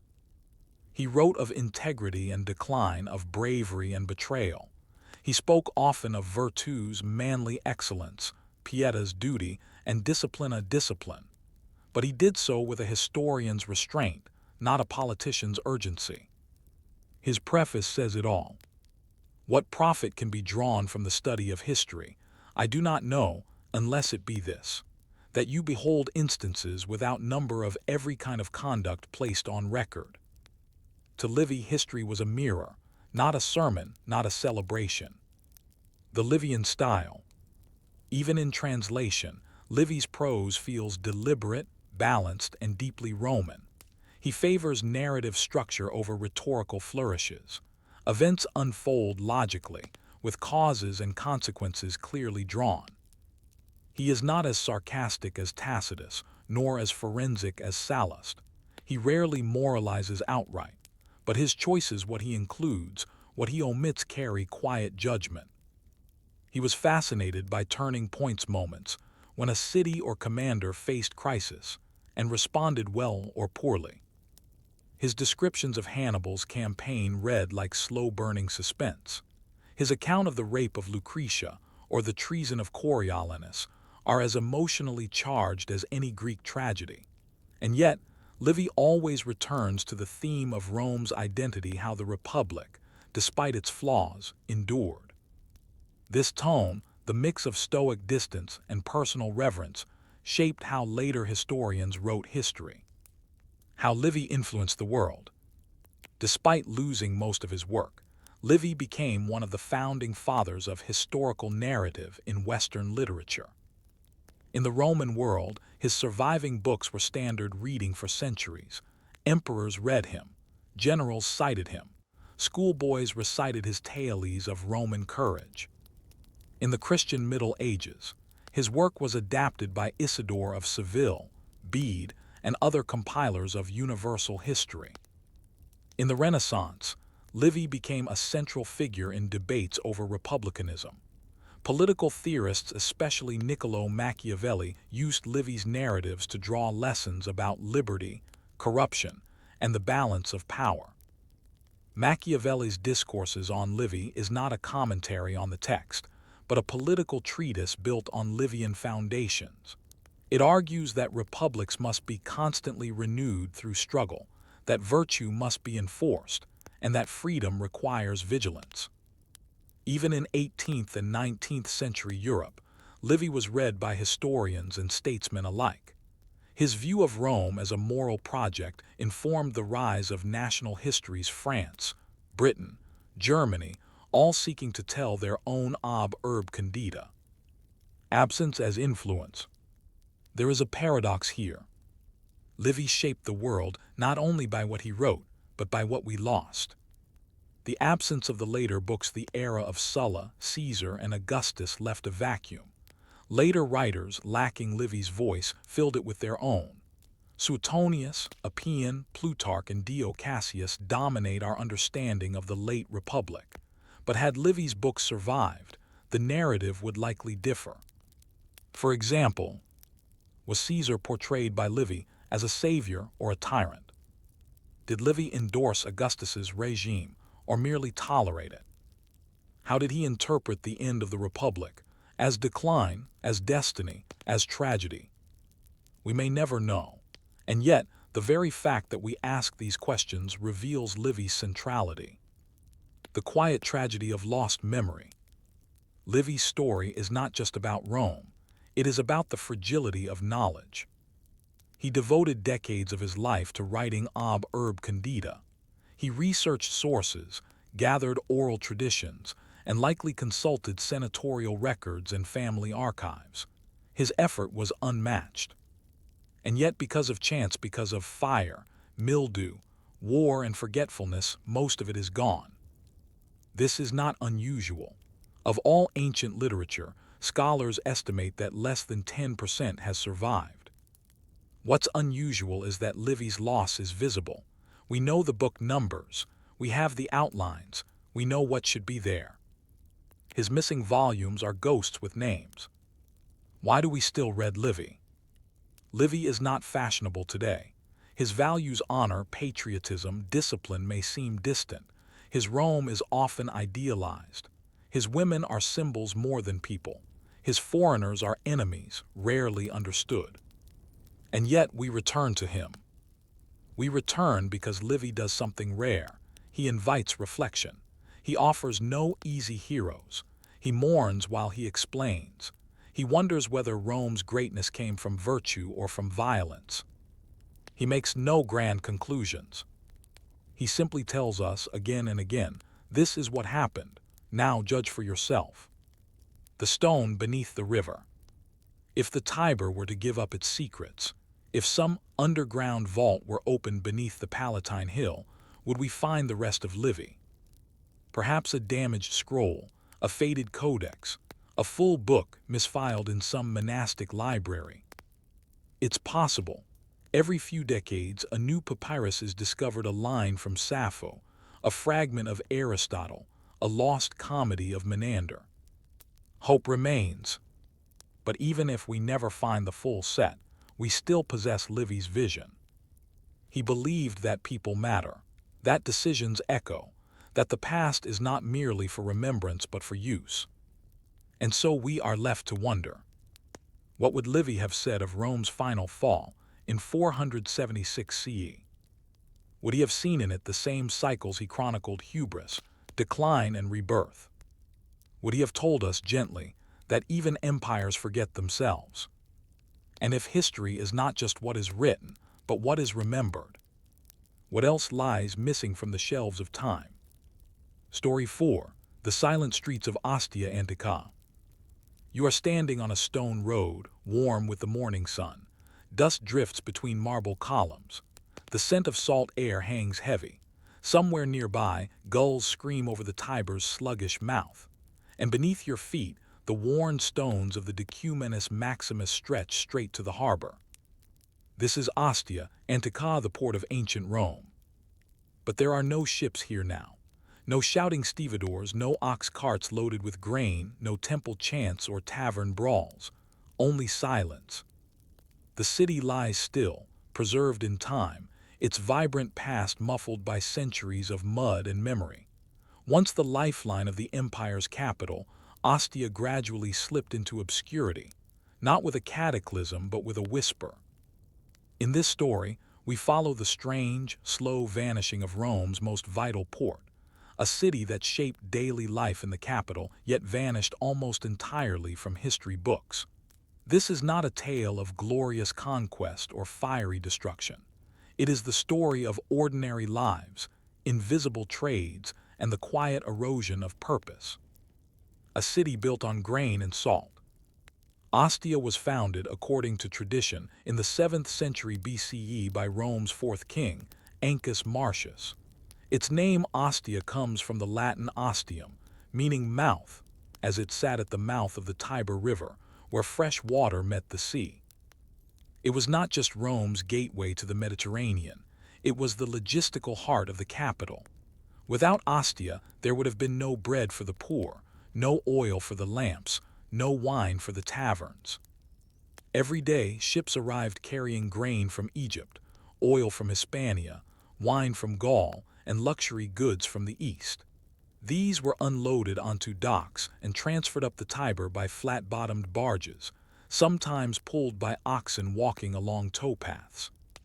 By the 2nd century CE, Ostia had become a thriving metropolis of more than 50,000 resident artisans, merchants, sailors, slaves, freedmen, and bureaucrats. Its buildings included warehouses Horia, with thick walls to protect against theft and heat. Public baths, richly decorated with mosaics. Temples and shrines to dozens of gods. Insulae apartment blocks of brick and concrete, sometimes 3 stories high. Guild halls for every trade imaginable from shipbuilders to rope makers. Life here was not about emperors or senators. It was about movement, commerce, and the thousands of invisible hands that kept Rome alive. The mundane glory of infrastructure. Few Roman cities reveal so much about daily life as Ostia. Its mosaics show grain counters, sailors tying knots, barbers clipping hair, and innkeepers pouring drinks. Inscriptions praise fishmongers, teachers, and foreign traders. Taverns still contain marble counters and graffiti scratched into the walls. One house was called the House of the Philosopher, though it was likely a modest dwelling. Another, the House of Cupid and Psyche, still holds a marble statue of the mythic lovers, found in a niche by a garden pool. We find latrines communal, side by side, connected to an advanced sewer system. Public toilets had flowing water beneath them, sponges on sticks for cleaning, and carved holes in the walls to hold oil lamps. We find bakeries with mills still standing. Circular millstones were turned by donkeys or slaves, grinding imported grain into flour. A simple line from a tombstone reads, "I was a baker. I fed the city. That was enough." It is the banality of Ostia that makes it extraordinary.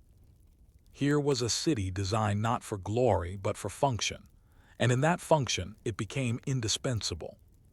When did it begin to decline? Ostia's decline is not marked by a single date, no great sack, no volcanic eruption, no epic siege. Instead, it faded gradually, invisibly over centuries. By the late 3rd century CE, Rome was facing economic instability and external threats. The grain fleets from Egypt, once a marvel of logistical efficiency, became harder to protect. Piracy increased. Political crises diverted resources. At the same time, emperors like Claudius and Trajan had begun building newer, deeper harbors further up the coast portus, especially which offered better protection from silting and storms. These artificial harbors eventually absorbed much of Ostia's maritime traffic. Trade routes shifted, jobs vanished, the flow of wealth slowed. By the 5th century CE, Ostia was still occupied but no longer vital. It became a sleepy riverside town, remembered more for its mosaics than its movement. And then it was buried. The silt that saved a city. Unlike Pompeii, Ostia was not destroyed in a single day. Its death was not sudden. Instead, the Tiber shifted slowly, inexorably, and began depositing silt over the southern edge of the city. Flooding increased, streets became marshy, trade continued to decline, residents moved inland or upriver. The once busy port became a mosquito-ridden swamp. Ironically, it was this gradual burial by mud and vegetation that preserved Ostia better than almost any city in the Roman world. The volcanic ash of Pompeii captured a frozen moment in 79 CE. Ostia, by contrast, offers a living snapshot of a working Roman city in its prime, its alleys, apartment blocks, and storefronts still largely intact. Archaeologists in the 19th and 20th centuries, often overshadowed by the drama of Pompeii, found in Ostia something even more valuable: ordinary life. A city of many languages. One of the striking features of Ostia was its cosmopolitan nature. Inscriptions in Greek, Latin, Punic, and Hebrew suggest a population drawn from across the empire. There was a synagogue, one of the oldest known in Europe. Shrines to Mithras, a Persian god popular among soldiers, were found in multiple underground chambers. The Guild of Shipbuilders had members from across the Mediterranean. A statue base commemorates a Syrian merchant who donated funds for a public bath. Here, in the warehouses and wine shops of Ostia, cultures met not in conquest but in commerce. And yet it vanished. By the time the Western Roman Empire fell in the 5th century CE, Ostia was a backwater. A few residents lingered, perhaps fishing or farming. The population dwindled to a few hundred. As the centuries passed, Ostia's location, once its greatest strength, became a liability. Malaria took root, floods returned, the silt deepened, the sea receded. By the 9th century, the site was abandoned almost entirely. Later medieval travelers knew of the ruins but not the name. They called it the City of Stones. For centuries, its streets slept beneath grass, its statues buried, its inscriptions unread. A place that once fed 1 million Romans became forgotten farmland. And so we are left to ask, how does a city that fed an empire disappear without a sound? What does it mean for a place to be essential and then unnecessary? To host the noise of labor, of laughter, of trade, only to be reduced to dust and weeds? And if cities can vanish, not in fire but in forgetting, how many more wait beneath our feet? The birdsong echoes faintly over crumbling rooftops. Weeds curl along mosaic floors. A sunbeam cuts through the shadow of a broken arch. And under it all, hidden in cellars, shops, latrines, and guild halls, are stories waiting to be told. Ostia Antiqua did not vanish. Not truly. Beneath the layers of time, its streets endured. And when archaeologists returned in the 19th century, shovels in hand, they found something astonishing. Not a ruin, but a city paused. We explore what the rediscovery of Ostia reveals: how ordinary Roman lives, frozen by sediment and silence, offer one of the most vivid portraits of ancient daily life ever uncovered. And as we walk those silent streets again, we begin to understand the quiet miracle of what remains. The unearthing of a forgotten city. Serious excavations at Ostia began in the early 1800s, under the direction of Pope Pius VII. But it wasn't until the 20th century, especially during Mussolini's regime, that large portions of the city were uncovered. Strangely, It was the dictator's desire to glorify Roman heritage that led to a massive expansion of archaeological work. By 1942, nearly one-third of the city had been excavated. What they found was not a skeleton but a living organism. Intact buildings, still-standing arches, paved roads, working-class homes, market stalls, and communal spaces. Ostia was remarkably well preserved, largely because it had not been looted or resettled on a large scale. Unlike Rome itself rebuilt again and again, Ostia had been abandoned and forgotten. No medieval city sat atop it. No stone robbers stripped it for cathedrals. It was buried, yes, but also protected. Homes and apartments, the insulae. The bulk of Ostia's population lived in insulae, multi-story apartment buildings made of brick and concrete. These were not slums, but reasonably sturdy homes for merchants, tradesmen, and freedmen. Some insulae had inner courtyards with wells. Others had balconies, shared latrines, and central kitchens. They were typically 2-4 stories tall, early examples of urban apartment living.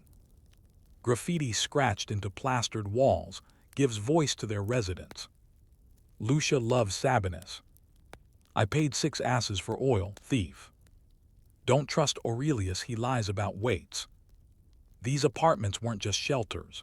They were vibrant spaces, filled with noise, cooking smells, and stories. In one building, the insula of the paintings, a preserved room reveals frescoes of exotic animals, flowers, and masks. Even modest dwellings showed a taste for color and artistry. The marketplaces and warehouses. Commerce defined Ostia. The Forum of the Corporations, located near the theater, was a central hub for the city's business activity. Around a colonnaded square, individual offices of trade guilds once buzzed with deals. Each office had its own black and white mosaic indicating its specialty. An elephant for ivory traders from Africa. A lighthouse for shippers from Alexandria. A grain sack for grain merchants. An anchor for shipbuilders. These mosaics served both as advertisements and as a way to organize a city bustling with multinational trade. The horia, or warehouses, were fortified and ventilated. Many had small shrines built into their walls pleased to Mercury, god of commerce, to protect shipments from spoilage or theft. Roman logistics were remarkably advanced. Goods arriving from distant ports could be inventoried, taxed, and distributed within days. Contracts were posted publicly. Disputes were settled by trade guild councils. And all of it, every shipload, every receipt, every bargain moved through Ostia. Religious life, temples large and small. Ostia was religiously diverse, reflecting the cosmopolitan nature of a port city. Major temples included those dedicated to Jupiter, Ceres, Venus, and Roma herself, but Ostia also had a Mithraeum, sanctuary of Mithras, under a bathhouse, with benches for ritual meals and carvings of Mithras slaying the bull, a popular cult among Roman soldiers. A synagogue, the oldest known in Western Europe, complete with a Torah niche and Greek inscriptions. Shrines to Isis and Serapis, Egyptian deities popular among merchant classes. Altars to Silvanus, god of the forest, revered by dockworkers and farmers. Religion here was woven into daily life. A man might pray to Jupiter in the morning, offer incense to Mithras at midday, and visit a guild-sponsored banquet honoring Ceres in the evening. Faith for Ostians was both spiritual and practical, a way to survive storms, delays, theft, and disease. Public baths and private rituals. The baths of Ostia were not luxuries, they were necessities. Nearly every block had access to at least one public bathhouse, each with cold frigidarium, warm tepidarium, and hot caldarium rooms. The Baths of Neptune, one of the largest, features a stunning floor mosaic of Neptune riding sea creatures, surrounded by dolphins, tritons, and hippocamps. It served both as a hygiene station and a social club. Baths included. Exercise areas palistry. Massage rooms. Snack counters popini. Heated floors using hypocaust systems. Even the poorest residents could afford regular entry. It was here, sweating and washing, that rumors spread, deals were struck, and politics debated. For the Romans, to bathe was to belong. The last residence. As Ostia declined, its buildings decayed, roofs collapsed, canals silted, but not everyone left. Burials from the late 5th and 6th centuries suggest that small communities remained likely Christianized, rural, and isolated. The grand temples were abandoned. Pagan rituals ceased. Shrines were walled off or repurposed. An early Christian basilica was constructed near the ancient theater, reusing marble from abandoned structures. These final residents likely lived in what had become a ghost city, reusing bricks from former warehouses, farming the nearby land, and fishing in what was now a shallow backwater. They are unnamed, their voices silent, but they are the last chapter in a book that took centuries to close. And then the grass took over. By the 9th century, the Tiber had changed course. The sea had receded several kilometers, and Ostia had become landlocked. Its last known mention in medieval chronicles refers to the ancient city near the salt marshes. The locals called it Gregoriopolis, a settlement built nearby by Pope Gregory IV in an attempt to repopulate the area. But by the 10th century, even that effort had failed.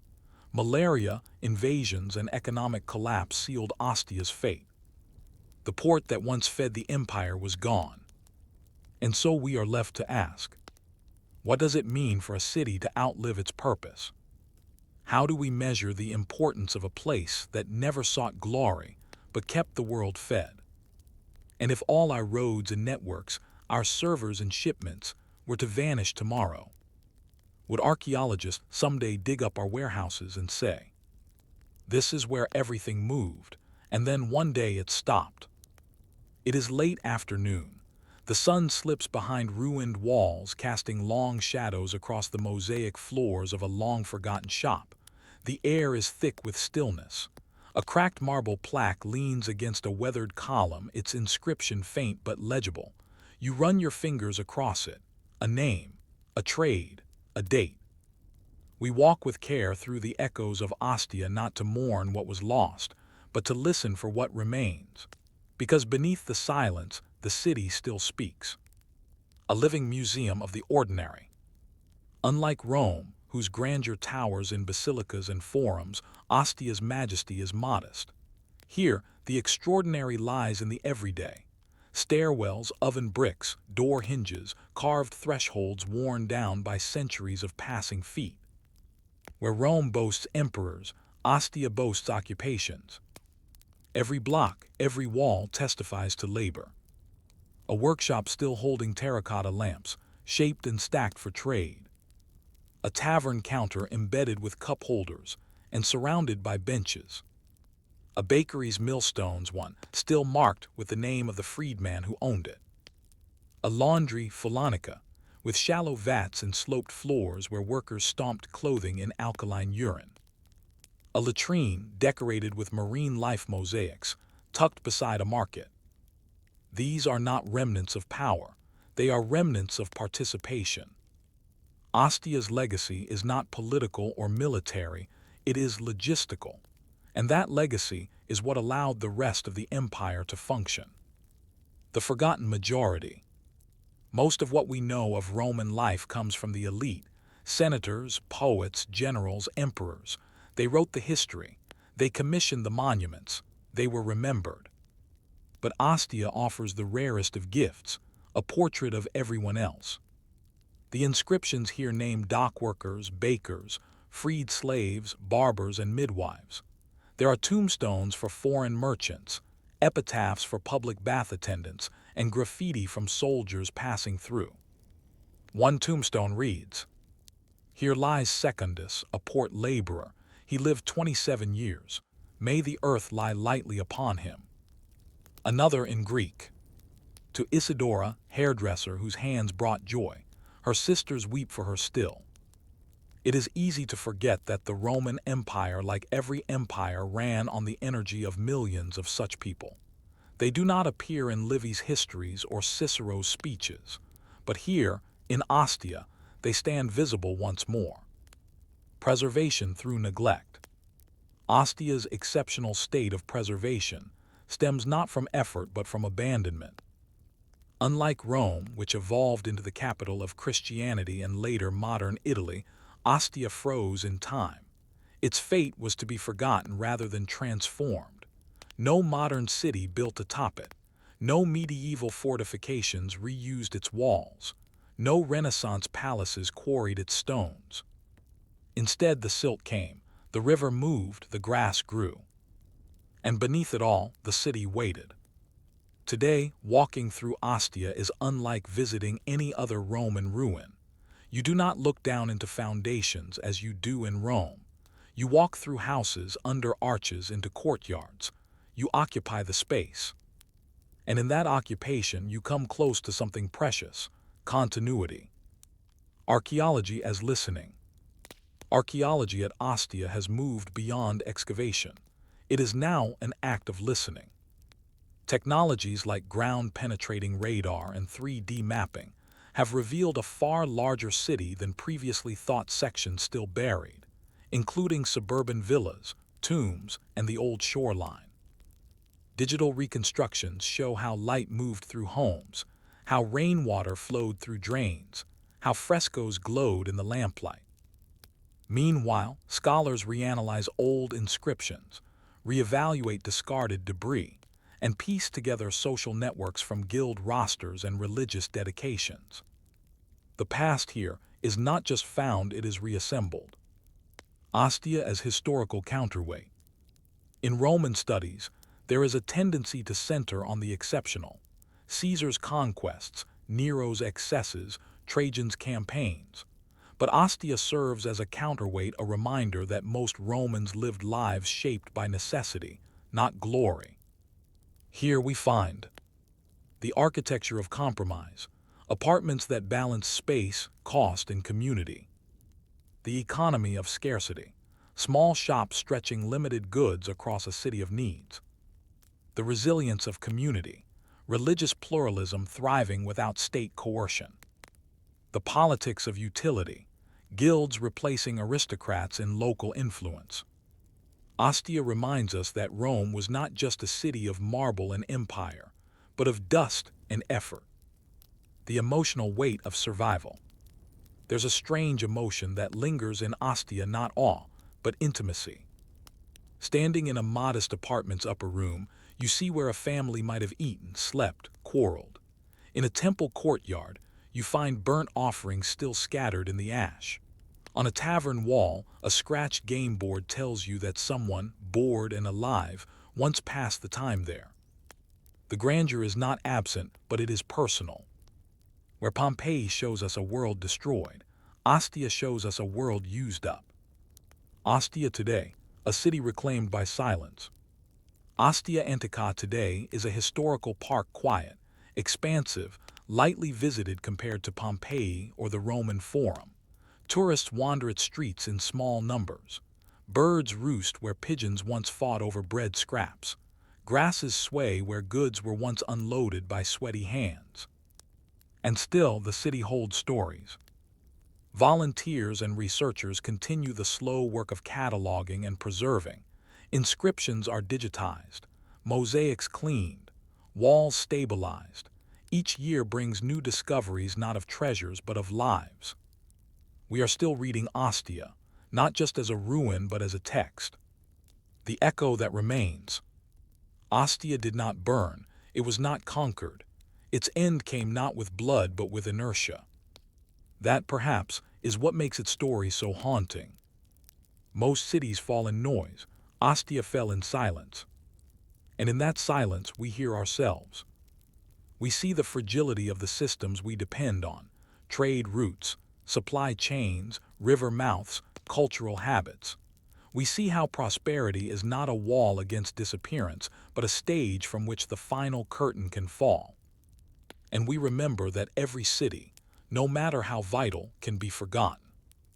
And so we are left to wonder, what will be said of our ports, our warehouses, our markets and malls, if a future archaeologist stumbles upon our frozen infrastructure? Will they find value in our vending machines, our apartment mailboxes, our loading docks? Or will they, too, walk through silent streets and ask, who lived here? What did they need? And when did it end? Story 5. The Enigma of the Vestal Virgin's Trial. The sun is high over the Roman Forum, casting stark shadows on the white marble of ancient temples. Citizens bustle past the house of the Vestals, but they do not linger. Even in the crowded heart of the empire, there is a hushed reverence here, a sacred stillness, centuries old. You pause outside a modest courtyard surrounded by elegant colonnades. Statues line the walkway, each bearing the serene face of a young woman in draped robes. Their eyes are downcast, their names chiseled into stone, Vestals. These were not queens or goddesses, but girls chosen to embody the purity of the Roman state. Their duty, to guard the sacred fire of Vesta, goddess of the hearth. Their reward, honor, privilege, and power. But their punishment should they falter was unlike any other in Rome. Buried alive. In this story, we explore the complex, chilling world of the Vestal Virgins, focusing on one mysterious case, the trial of Vestal Tuccia, whose name echoes through history not for guilt or innocence, but for what she claimed to prove. Who were the Vestals? The Vestals, or Vestal Virgins, were priestesses of Vesta, goddess of the hearth, home, and public flame.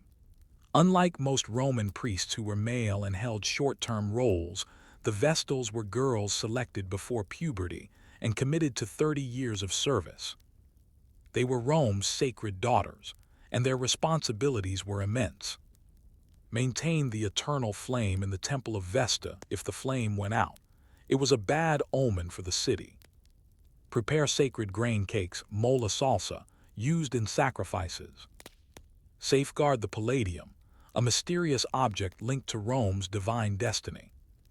Oversee wills and official documents trusted as impartial witnesses. Chosen between the ages of 6 and 10, a girl entered the atrium vesti and left her family, her social identity, and, crucially, her future as a wife and mother. She became a symbol, living apart from both public life and private family. Privileged yet powerless. Though sworn to celibacy, Vestals were far from powerless. They had unique legal status. Unlike most Roman women, they could own property, make wills, and move freely in public without male guardians. A condemned criminal who saw a Vestal en route to execution could be pardoned on the spot. Her presence alone was enough to sanctify life. They sat in the best seats at games. They had guarded seats in the Senate. They could testify in court without swearing an oath because they were presumed incapable of lying. Yet their position was also perilous. Any breach of their vows, especially chastity, was not just a personal failing, it was considered a threat to Rome itself. The Vestals were bound to the city's fate. If they sinned, disaster could follow. And so when accusations arose, trials were swift, and sentences horrifying. The crime of Tuccia. Our story centers on Tuccia, a Vestal virgin accused of breaking her sacred vow, of violating the vow of chastity, or vadum castitatis. The year is uncertain, likely during the Republican period, possibly around the 3rd century BCE. Historical sources are sparse, but Tuccia's name appears in later texts, particularly in moral treatises and religious commentary. We do not know who accused her. We do not know the evidence. We only know the alleged crime, that Tuccia, sworn to remain untouched by men, was suspected of losing her virginity. To modern minds, this may seem like a personal matter, but in Roman religion, her body was state property. Her chastity was tied to the stability of the Republic. When a Vestal failed in her duty, it meant that Rome had failed morally, ritually, and cosmically. trial by evidence, or trial by symbol. Tuccia's case is clouded by myth and metaphor. What we know comes from later Roman authors Valerius Maximus, Pliny the Elder, Cicero, and Christian apologists who all reference her in different ways. According to the legend, Tuccia declared her innocence before the Pontifex Maximus, the high priest and her chief judge. In a city where testimony could be coerced and evidence thin, she demanded a chance to prove her purity. And what did she do? She carried water in a sieve. The miracle of the sieve. This image has endured. A young woman standing at the Tiber's edge, dipping a woven sieve into the river and walking calmly, steadily back to the temple, the water never spilling. Valerius Maximus recounts, Tuccia, accused of unchastity, in her defense carried water in a sieve from the Tiber to the temple of Vesta, thus proving by divine miracle the purity of her life. Pliny the Elder includes the tale in his natural history under Wonders, suggesting he regarded it as a marvel rather than a metaphor. Cicero, writing more skeptically, refers to the event as an example of how symbols could convince crowds even in the absence of truth. Later Christian writers interpreted Tuccia's act as pagan superstition, or a sign of God's grace working through even misguided faith. But regardless of how the story was spun, Tuccia was acquitted. The records are silent on the aftermath. Did she resume her duties? Did she retreat from public view? Did she live to complete her 30-year vow and retire in honor? We don't know. An object lesson. Whether literal or allegorical, the tale of Tuccia became a touchstone in Roman thought. Her name was invoked in discussions of divine justice, arguments about the credibility of women, debates over the balance between symbolism and law. She became a kind of moral shorthand proof that virtue would shine through if the gods willed it so. But she also represented something else, the precariousness of power. Because while she was exonerated, other Vestals were not. The price of falling. Tuccia was lucky. Others such as Postumia, Cornelia, and Licinia were not spared. When a Vestal was found guilty of breaking her vow, Roman law forbade her execution by bloodshed. So instead, she was buried alive in a small underground chamber near the Colline Gate, with a small oil lamp, a loaf of bread, a jug of water, and a bed. The ritual was solemn. The Pontifex Maximus would lead a procession. No words were spoken. The city wept, for the Vestal's death marked a rupture in the sacred order. Some believed her sin would cause famine, plague, or invasion. Others believed it was simply justice. Tuccia's story, then, is not just about innocence, but about survival in a system where women carried the burden of an entire city's fear. And so we are left to ask, what did Tuccia feel, standing by the riverbank with a sieve in her hands? Was she desperate, defiant? Did she believe the gods would intercede, or that she was crafting a story stronger than truth? And if her miracle had failed, would anyone have remembered her name at all? The eternal flame in the temple of Vesta was more than a ritual. It was Rome's heartbeat, its sacred guarantee of protection, continuity, and favor from the gods. As long as that fire burned, the city believed it would stand. But behind the myth and marble, behind the flickering light and solemn rites, stood real women. The Vestal virgins were not symbols, they were citizens, priests, and political actors in one of history's most male-dominated societies. They lived under oaths, rules, and surveillance. Yes, but they also wielded influence in ways no other Roman women could. We delve deeper into the world of the Vestals, examining how they lived, the powers they held, and the risks they endured. We return to the world Tuccia inhabited, one of sacred responsibility, restrained autonomy, and fragile survival. Life within the Atrium Vesti. The Atrium Vesti, or House of the Vestals, was located just behind the Temple of Vesta in the Roman Forum. It was both residence and sanctuary, a sprawling complex with courtyards, gardens, private rooms, and sacred springs. 6 Vestals lived here at any given time, spanning different stages of their 30-year service. First decade, training, learning rituals, laws, and duties. Second decade, full service, maintaining the flame and leading ceremonies. Third decade, teaching, passing knowledge to new initiates. Their home was serene but not isolated. They interacted with senators, priests, ambassadors, and the emperor himself. They hosted religious feasts. They maintained archives. They participated in civic ceremonies and state rituals. And yet, they also lived under the gaze of Rome's highest religious officials, chief among them the Pontifex Maximus, who could summon, discipline, or even judge them. What did it mean to be chaste in Rome? In Roman religious thought, chastity, castitas, was not merely sexual abstinence, it was a ritual state of sacred inviolability. The Vestals were not just unmarried women, they were untouchable, invulnerable, and symbolically pure. Their purity was considered essential to the city's spiritual health. A violation of the vow of chastity wasn't just personal misconduct, it was a portent, a sign that Rome itself had fallen into disorder. But this same ideology placed the Vestals in a precarious position.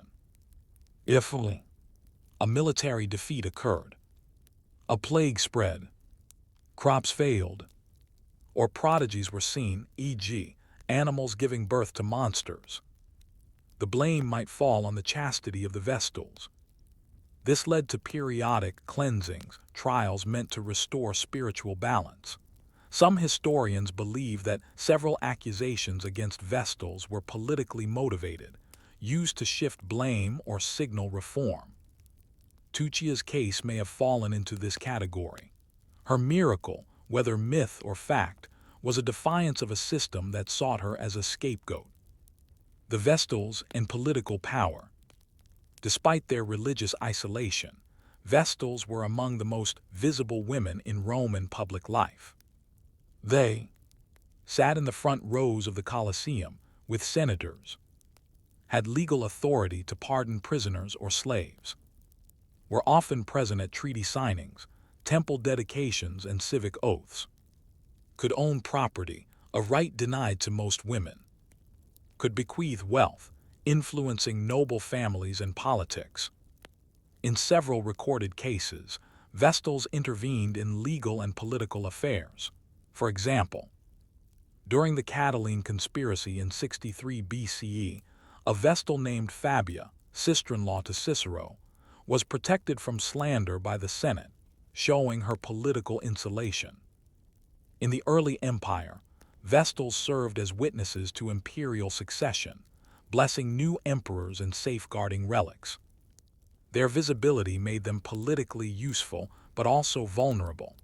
Accusing a Vestal could be a tool of manipulation, especially during times of upheaval. Public trials and sacred justice. A Vestal accused of unchastity was tried not in civil courts, but by the Pontifical College, with the Pontifex Maximus presiding. No defense lawyers, no cross-examinations. The evidence was often circumstantial or ritual in nature, omens, dreams, or unverified accusations. The accused could be judged guilty for failing to explain an unlucky prodigy or for being seen alone with a man. Tuccia's decision to invoke a miraculum, a miracle, was rare and risky. She sought to bypass the opaque judicial process with a public demonstration that aligned her with divine will. It worked, but we must ask, why was that necessary? What kind of justice requires a miracle? Virginity, control, and cultural anxiety. Historians and scholars today view the Vestal institution as a reflection of Rome's complex relationship with female power. On the surface, the Vestals were elevated, granted roles no other women could dream of. But this power came with restrictions so severe that even a whisper of deviation meant death. Their virginity symbolized the unclaimed, the neutral, the safe. It made them more trustworthy than married women who were bound by family loyalties. It also ensured they could serve the gods, not men. But this purity was weaponized. By idealizing chastity, Rome also made it a pretext for control. The moment a Vestal's body seemed to belong to someone or to herself, she became a threat. Her fate would hang on the interpretation of dreams, portents, and public panic. Tuccia survived this, but many did not. Memory and monument. Statues of Tuccia carrying her sieve appeared in later Roman art and public buildings, even centuries after her death. Her act became emblematic of faith vindicated. Ironically, Christian Rome later adopted Tuccia as an example of pagan virtue, using her story to argue that even non-Christians were capable of divine faith. A statue of Tuccia appears in the Vatican museums, her arms cradling the miraculous sieve. But she was also mythologized, turned into a symbol, her human reality softened into allegory. She exists now between worlds, part legend, part historical woman, part silent reminder of the fragility of innocence. And so we are left to ask, was Tuccia's miracle real or a brilliant performance? Did she fight the system from within or submit, knowing that survival required spectacle? And how many other women, accused and buried, never found a sieve or an audience? There is a place in Rome near the ancient Colline Gate where the ground is quiet. Beneath the earth, somewhere unmarked, is the final resting place of those who bore the title Vestal and failed. They were buried not as traitors, nor as criminals, but as broken symbols. Rome, too superstitious to kill them outright, chose silence. It is in this uneasy silence that our story concludes, not only with Tuccia, who lived, but with the many who did not. We examine how Tuccia's acquittal did not change the system but revealed it. We reflect on the moral, political, and symbolic gravity the Vestals carried, and how their legacy has shifted over centuries from reverence to myth to memory. The ritual of execution. When a Vestal was condemned, the execution itself was couched in religious solemnity. According to Plutarch and Livy, the condemned priestess would be dressed in funeral robes, veiled and silent, escorted in a public procession through the city, led to a subterranean chamber prepared with a couch, a lamp, food, and water, the state's way of saying her death was not direct, sealed underground alive. The Romans claimed this was not execution, but exile to the gods' judgment. The state, they argued, remained ritually clean. This legal fiction could not mask the cruelty. Even Romans of later eras viewed this as barbaric. But the system required purity at any cost, and symbols, once broken, had to be removed. Tuccia avoided this fate, but she lived with the knowledge that others had not. The others who fell.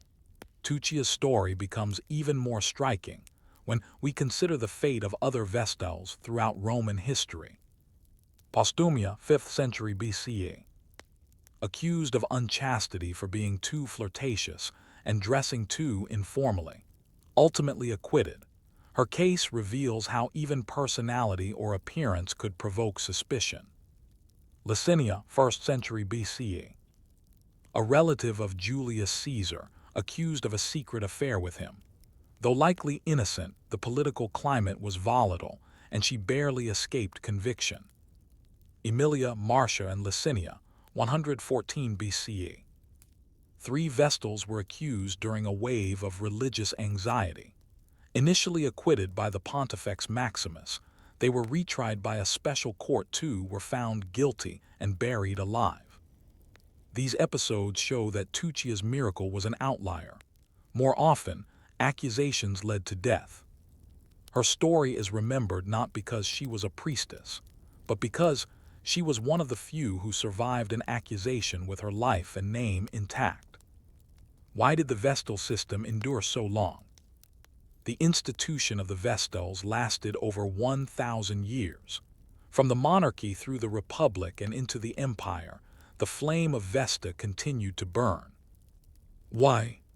Because the Vestals embodied the Roman ideal of permanence, they were religious anchors in a state constantly at war, political neutralizers in times of faction, social anomalies who reassured citizens that order and tradition still held. And they were useful. Their presence sanctified temples, treaties, and transitions of power. They reinforced the idea that Rome was more than its politics, it was divine destiny in motion. But this longevity came at a price. Each woman who entered service paid for Rome's stability with her personal freedom and sometimes her life. From sacred flame to flickering memory.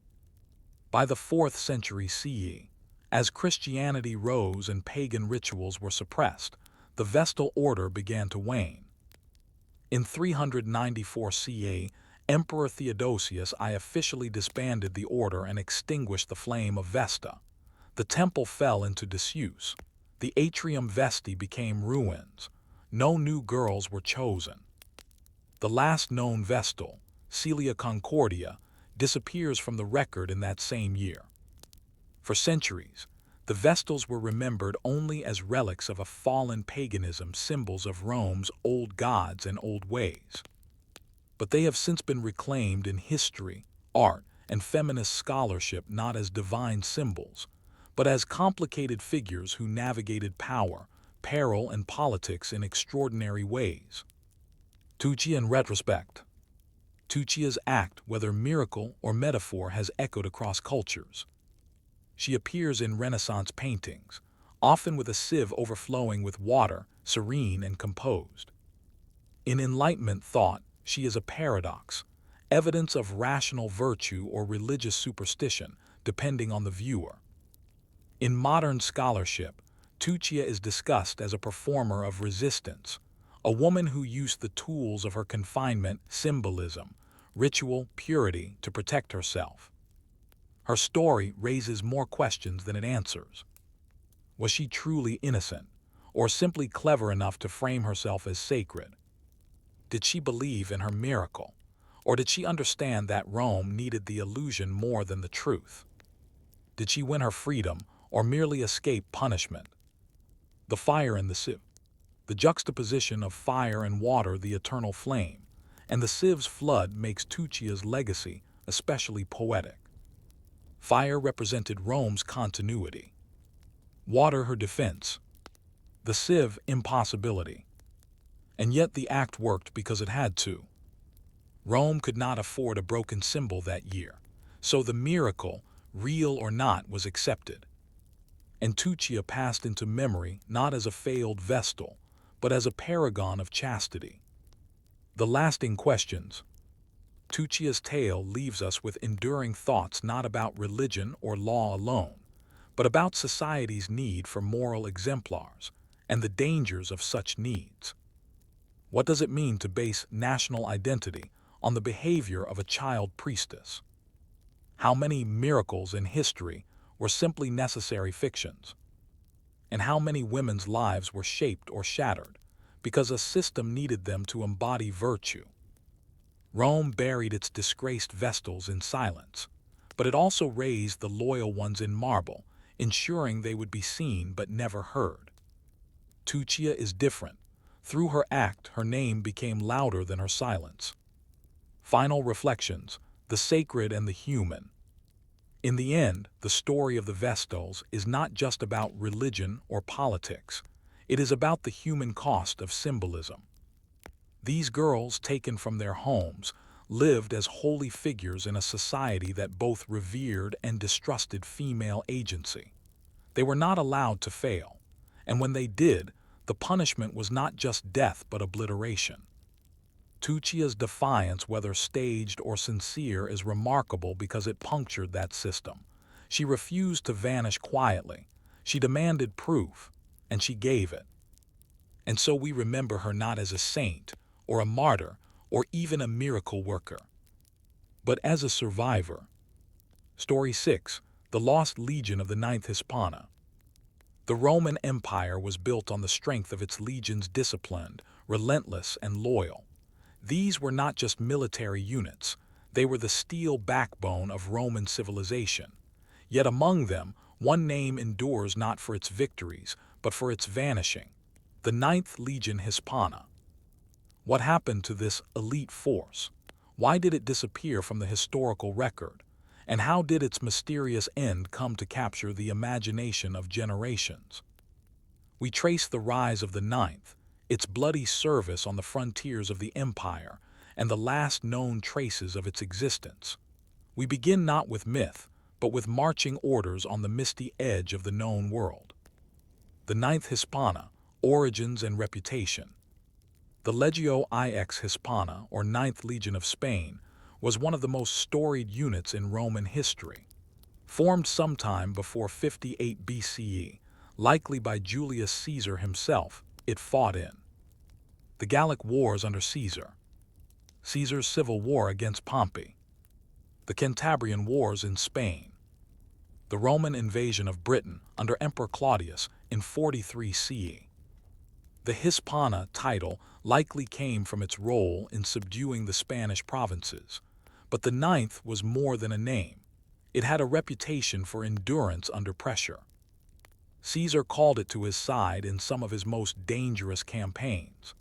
Tacitus mentions it holding key positions in Britain, and inscriptions across Europe confirm its movements, from Spain to the Balkans, and finally to the northern frontier of Britannia. The British campaigns. When the Romans invaded Britain in 43 CE, they faced fierce resistance from Celtic tribes. The Ninth was among the first to cross the Channel, establishing forts, roads, and order. But Britain was no easy prize. In 60 or 61 CE, the infamous rebellion of Boudica, queen of the Iceni tribe, nearly shattered Rome's hold on the island. The Ninth suffered a major defeat during this uprising. According to Tacitus, the legion commanded by Petilius Cerealis was cut to pieces. Yet the legion was later reinforced, restructured, and continued to serve in Britain, stationed at Eboracum, modern-day York, guarding the empire's northern limits. Still, the damage had been done. The Ninth never fully recovered its original strength, and its fate would become increasingly murky in the decades that followed.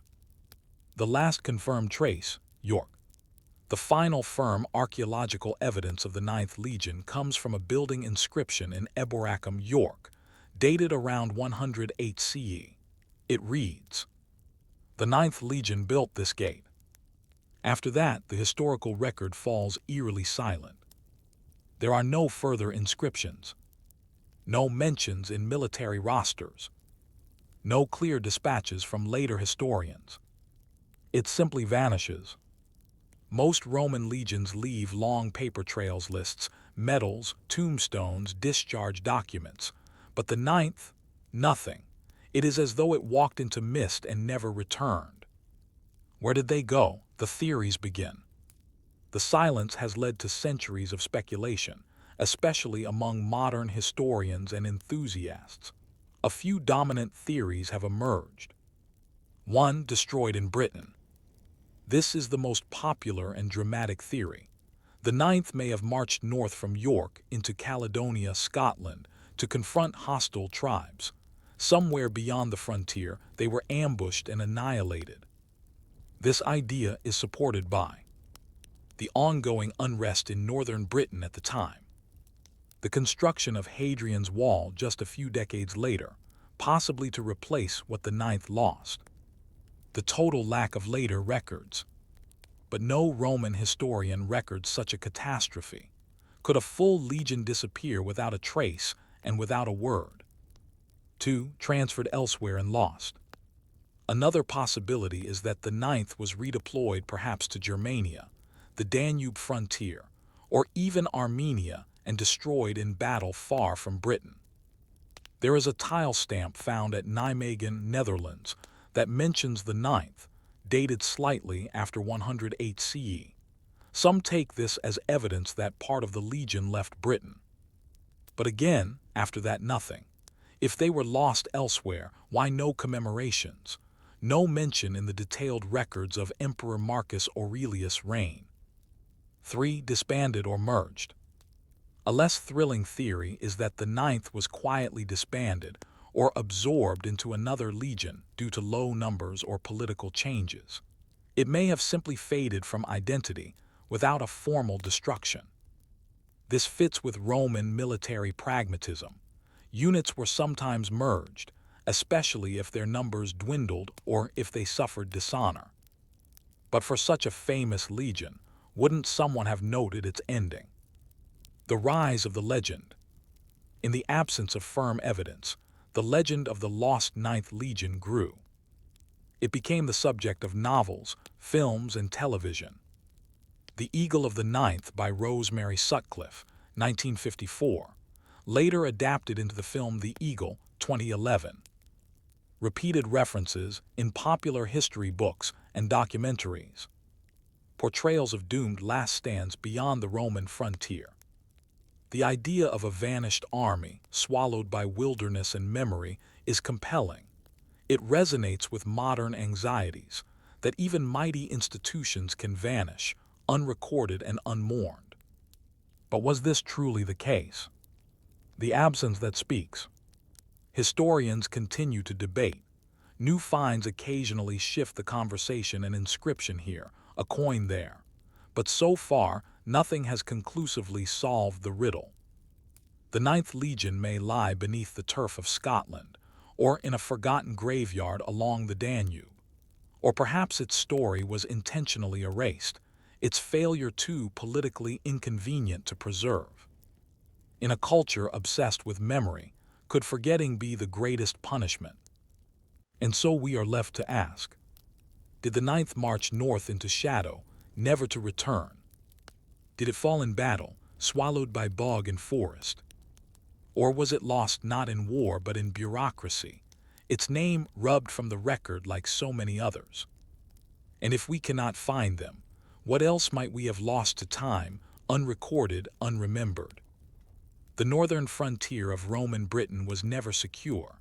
While the legions built roads, forts, and towns, beyond their reach lay a vast and untamed world. Bogs, misty hills, dark forests, and the tribes that resisted all Roman rule. It was here, in this borderland between empire and chaos, that the Ninth Hispana made its final stand, or so some believe. We journey with the Ninth into the fog-shrouded lands of Caledonia, modern-day Scotland, tracing the signs of military activity, rebellion, and erasure. We consider what evidence exists for a battle, why it might have been hidden, and how the Romans managed an empire where disappearance was sometimes more convenient than truth. The frontier that would not yield. By the early 2nd century CE, Britain was Rome's most troublesome western province. While southern Britain prospered under Roman rule, the north remained a violent frontier. The tribes of Caledonia, the Caledonii, Damnonii, and Vatadini, among others, were never fully conquered. Rome called them barbarians, but they were experienced warriors, masters of guerrilla tactics, and fiercely independent. To hold this land, Rome built a string of forts extending north from Eboracum, York, toward the Firth of Forth. Coria, Corbridge, Trimontium, Inchtathil, temporary marching camps like those at Redux and Stracathra.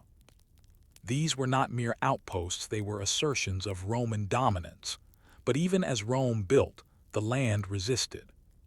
Rebellions were common, supply lines were stretched, and the soldiers, many from the Mediterranean, struggled in the cold, wet landscape. If the Ninth was indeed sent into this region, it would have been facing an unforgiving environment, and an enemy who knew it far better. The vanishing point, Caledonia. Several Roman authors, including Tacitus, describe expeditions into Caledonia. His father-in-law, Gnaeus Julius Agricola, campaigned there in the 80s CE, claiming victory at Mons Graupius, a location still debated today. But conquest was never complete. By the 100 CE, Rome had withdrawn from its farthest forts, retreating to a more defensible line. Could the Ninth have been part of a renewed effort to reassert control? Some scholars argue that during the reign of Emperor Trajan, 98–117 CE, the ninth was ordered north to confront new tribal alliances. If so, it may have been ambushed, overwhelmed, and obliterated in terrain where no reinforcements could reach it in time. But again, no records confirm this. No mass grave has been found. No tombstones, no victory monuments, only scattered evidence of conflict. It's as though the land itself buried their fate. The curious silence of Roman historians. One of the most puzzling aspects of the ninth's disappearance is the lack of literary record. Roman historians were prolific chroniclers of military events, especially disasters. The loss of Varus, legions in Germany, 9 CE, is recorded in gory detail. Even minor defeats are mentioned in dispatches or annals. But the ninth, nothing. This silence has led to speculation. Was the defeat politically sensitive? Trajan may have wanted to preserve the image of a strong frontier. Reporting the loss of an entire legion could embolden enemies. Was the legion disgraced, not destroyed? If the ninth mutinied, fled, or suffered internal collapse, its name might have been intentionally erased damnatio memoriae. Did administrative oversight simply forget them? Unlikely. The Roman bureaucracy was meticulous. Legions were tracked, funded, and rotated. A missing unit would have been noticed. This vacuum of evidence has become a canvas onto which theories are projected. Traces in the landscape. Despite the lack of texts, archaeology offers whispers. Marching camps. Temporary Roman camps have been found in Scotland, indicating movement of troops beyond the frontier even after the ninth's last mention in York, c. 108 CE. The tile at Nijmegen. A stamped tile bearing the ninth's mark was found in the Netherlands. Some argue it proves the legion was transferred. Others say it may simply represent a detachment, not the full unit. Lack of memorials. Normally, Roman soldiers who died far from home received inscribed tombstones, often with their unit's name. None have been found in Scotland that bear the ninth's designation. In short, evidence is suggestive but not conclusive. A legion structure and how it might be lost. A typical Roman legion consisted of around 5,000 men, including legionaries, heavy infantry, commanders, legates, tribunes, centurions, support staff, camp followers, smiths, merchants, sometimes families. If a legion were to vanish entirely, it would require not just defeat but obliteration, the death of officers, the loss of standards, and the destruction of infrastructure. Yet smaller losses or piecemeal collapse might be harder to trace. If the ninth was ambushed in parts, merged into other units after a partial defeat, withdrew and disbanded quietly, then its disappearance may not have seemed dramatic at the time. Only later, in hindsight, did it appear mysterious. What if they survived?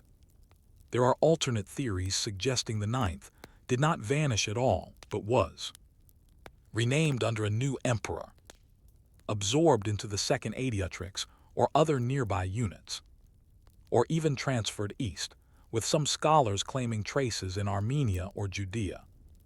Yet no legion with the IX title appears after 120 CE. Roman military rosters from the 140s and beyond show no ninth Hispana among the surviving legions. Could the name have been retired due to dishonor? Possibly, but in Rome, dishonor is rarely forgotten. It is usually recorded so it can be avoided again. This quiet disappearance remains unmatched in the Roman annals. Memory as a battlefield. What remains clear is that the mystery itself has become a story. In the 20th and 21st centuries, archaeologists, novelists, and filmmakers have turned the lost ninth into a legend of futility, empire, and myth. Its disappearance has come to symbolize the limits of Roman control a reminder that even the greatest power cannot master all frontiers. The British landscape is now dotted with interpretive signs, museum displays, and reenactments dedicated to the ninth. Children read novels imagining the son of a centurion seeking his father's lost eagle. Tourists walk Roman walls imagining ghost legions beyond the trees. And yet under it all there is still no body, no battlefield, no banner. Only questions. And so we are left to ask. If a legion can disappear, what else might history have swallowed? Are we chasing a phantom evidence of a defeat that never happened? Or are we walking on the graves of 5,000 men, erased by the mists of time and the politics of silence? Is the Ninth Hispana lost to battle, or buried beneath bureaucracy?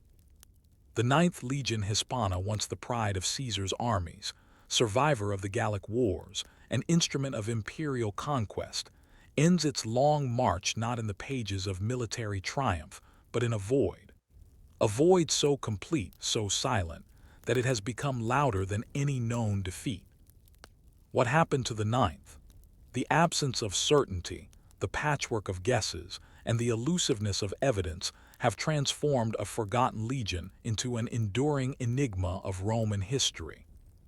We explore the legacy left by the ninth's disappearance, not only what it tells us about the fragility of institutions, but what it reveals about memory, myth, and the human need for explanation.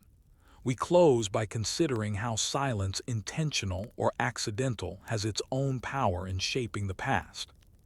History written in stone, and sometimes not at all. Roman history was largely written by elite men, interested in political careers, courtly drama, and imperial affairs.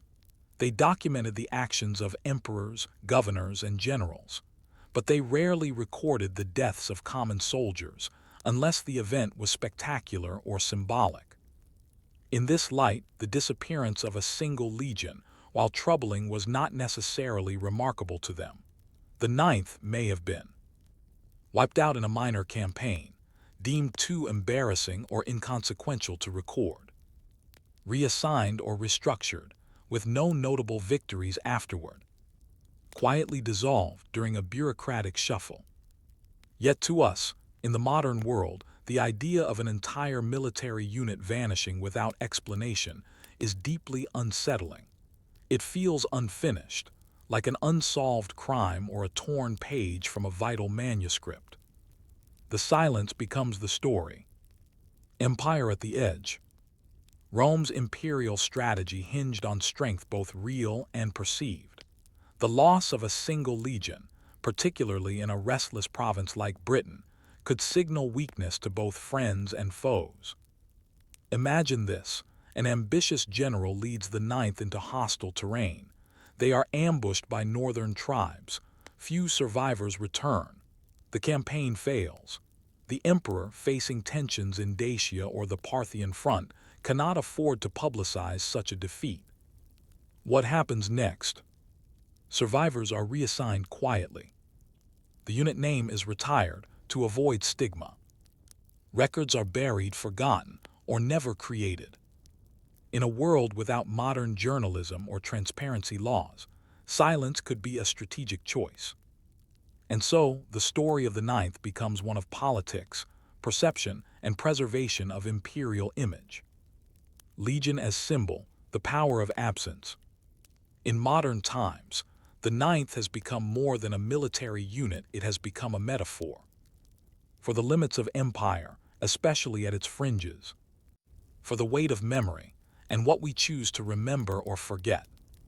For the common soldier, whose life and death may be lost to time. The very fact that so many books, films, and theories revolve around the ninth speaks to a deeper truth. People need closure. They want endings. And when history offers none, we create them. The ninth has been cast in fiction as a doomed legion, betrayed or encircled in the highlands. A group of survivors living among the tribes they once fought. Victims of mutiny, disease, or imperial intrigue. All are speculative, none are confirmed. but the continued retelling generation after generation ensures that the ninth is not forgotten, even if the truth is. What the ninth reveals about the Roman mind. The fate of the ninth also shines a light on Roman military culture. The Roman army was famed for its records, discharge certificates, honor rolls, veteran land grants. The loss of such a prominent legion is unusual, but not unthinkable, especially during transitions of power, imperial reforms, or wartime disarray.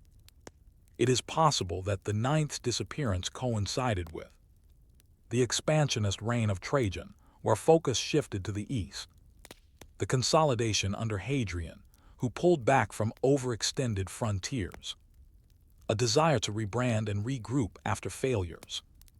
Rome had many ways of burying uncomfortable truths, not only in earth, but in administrative oblivion.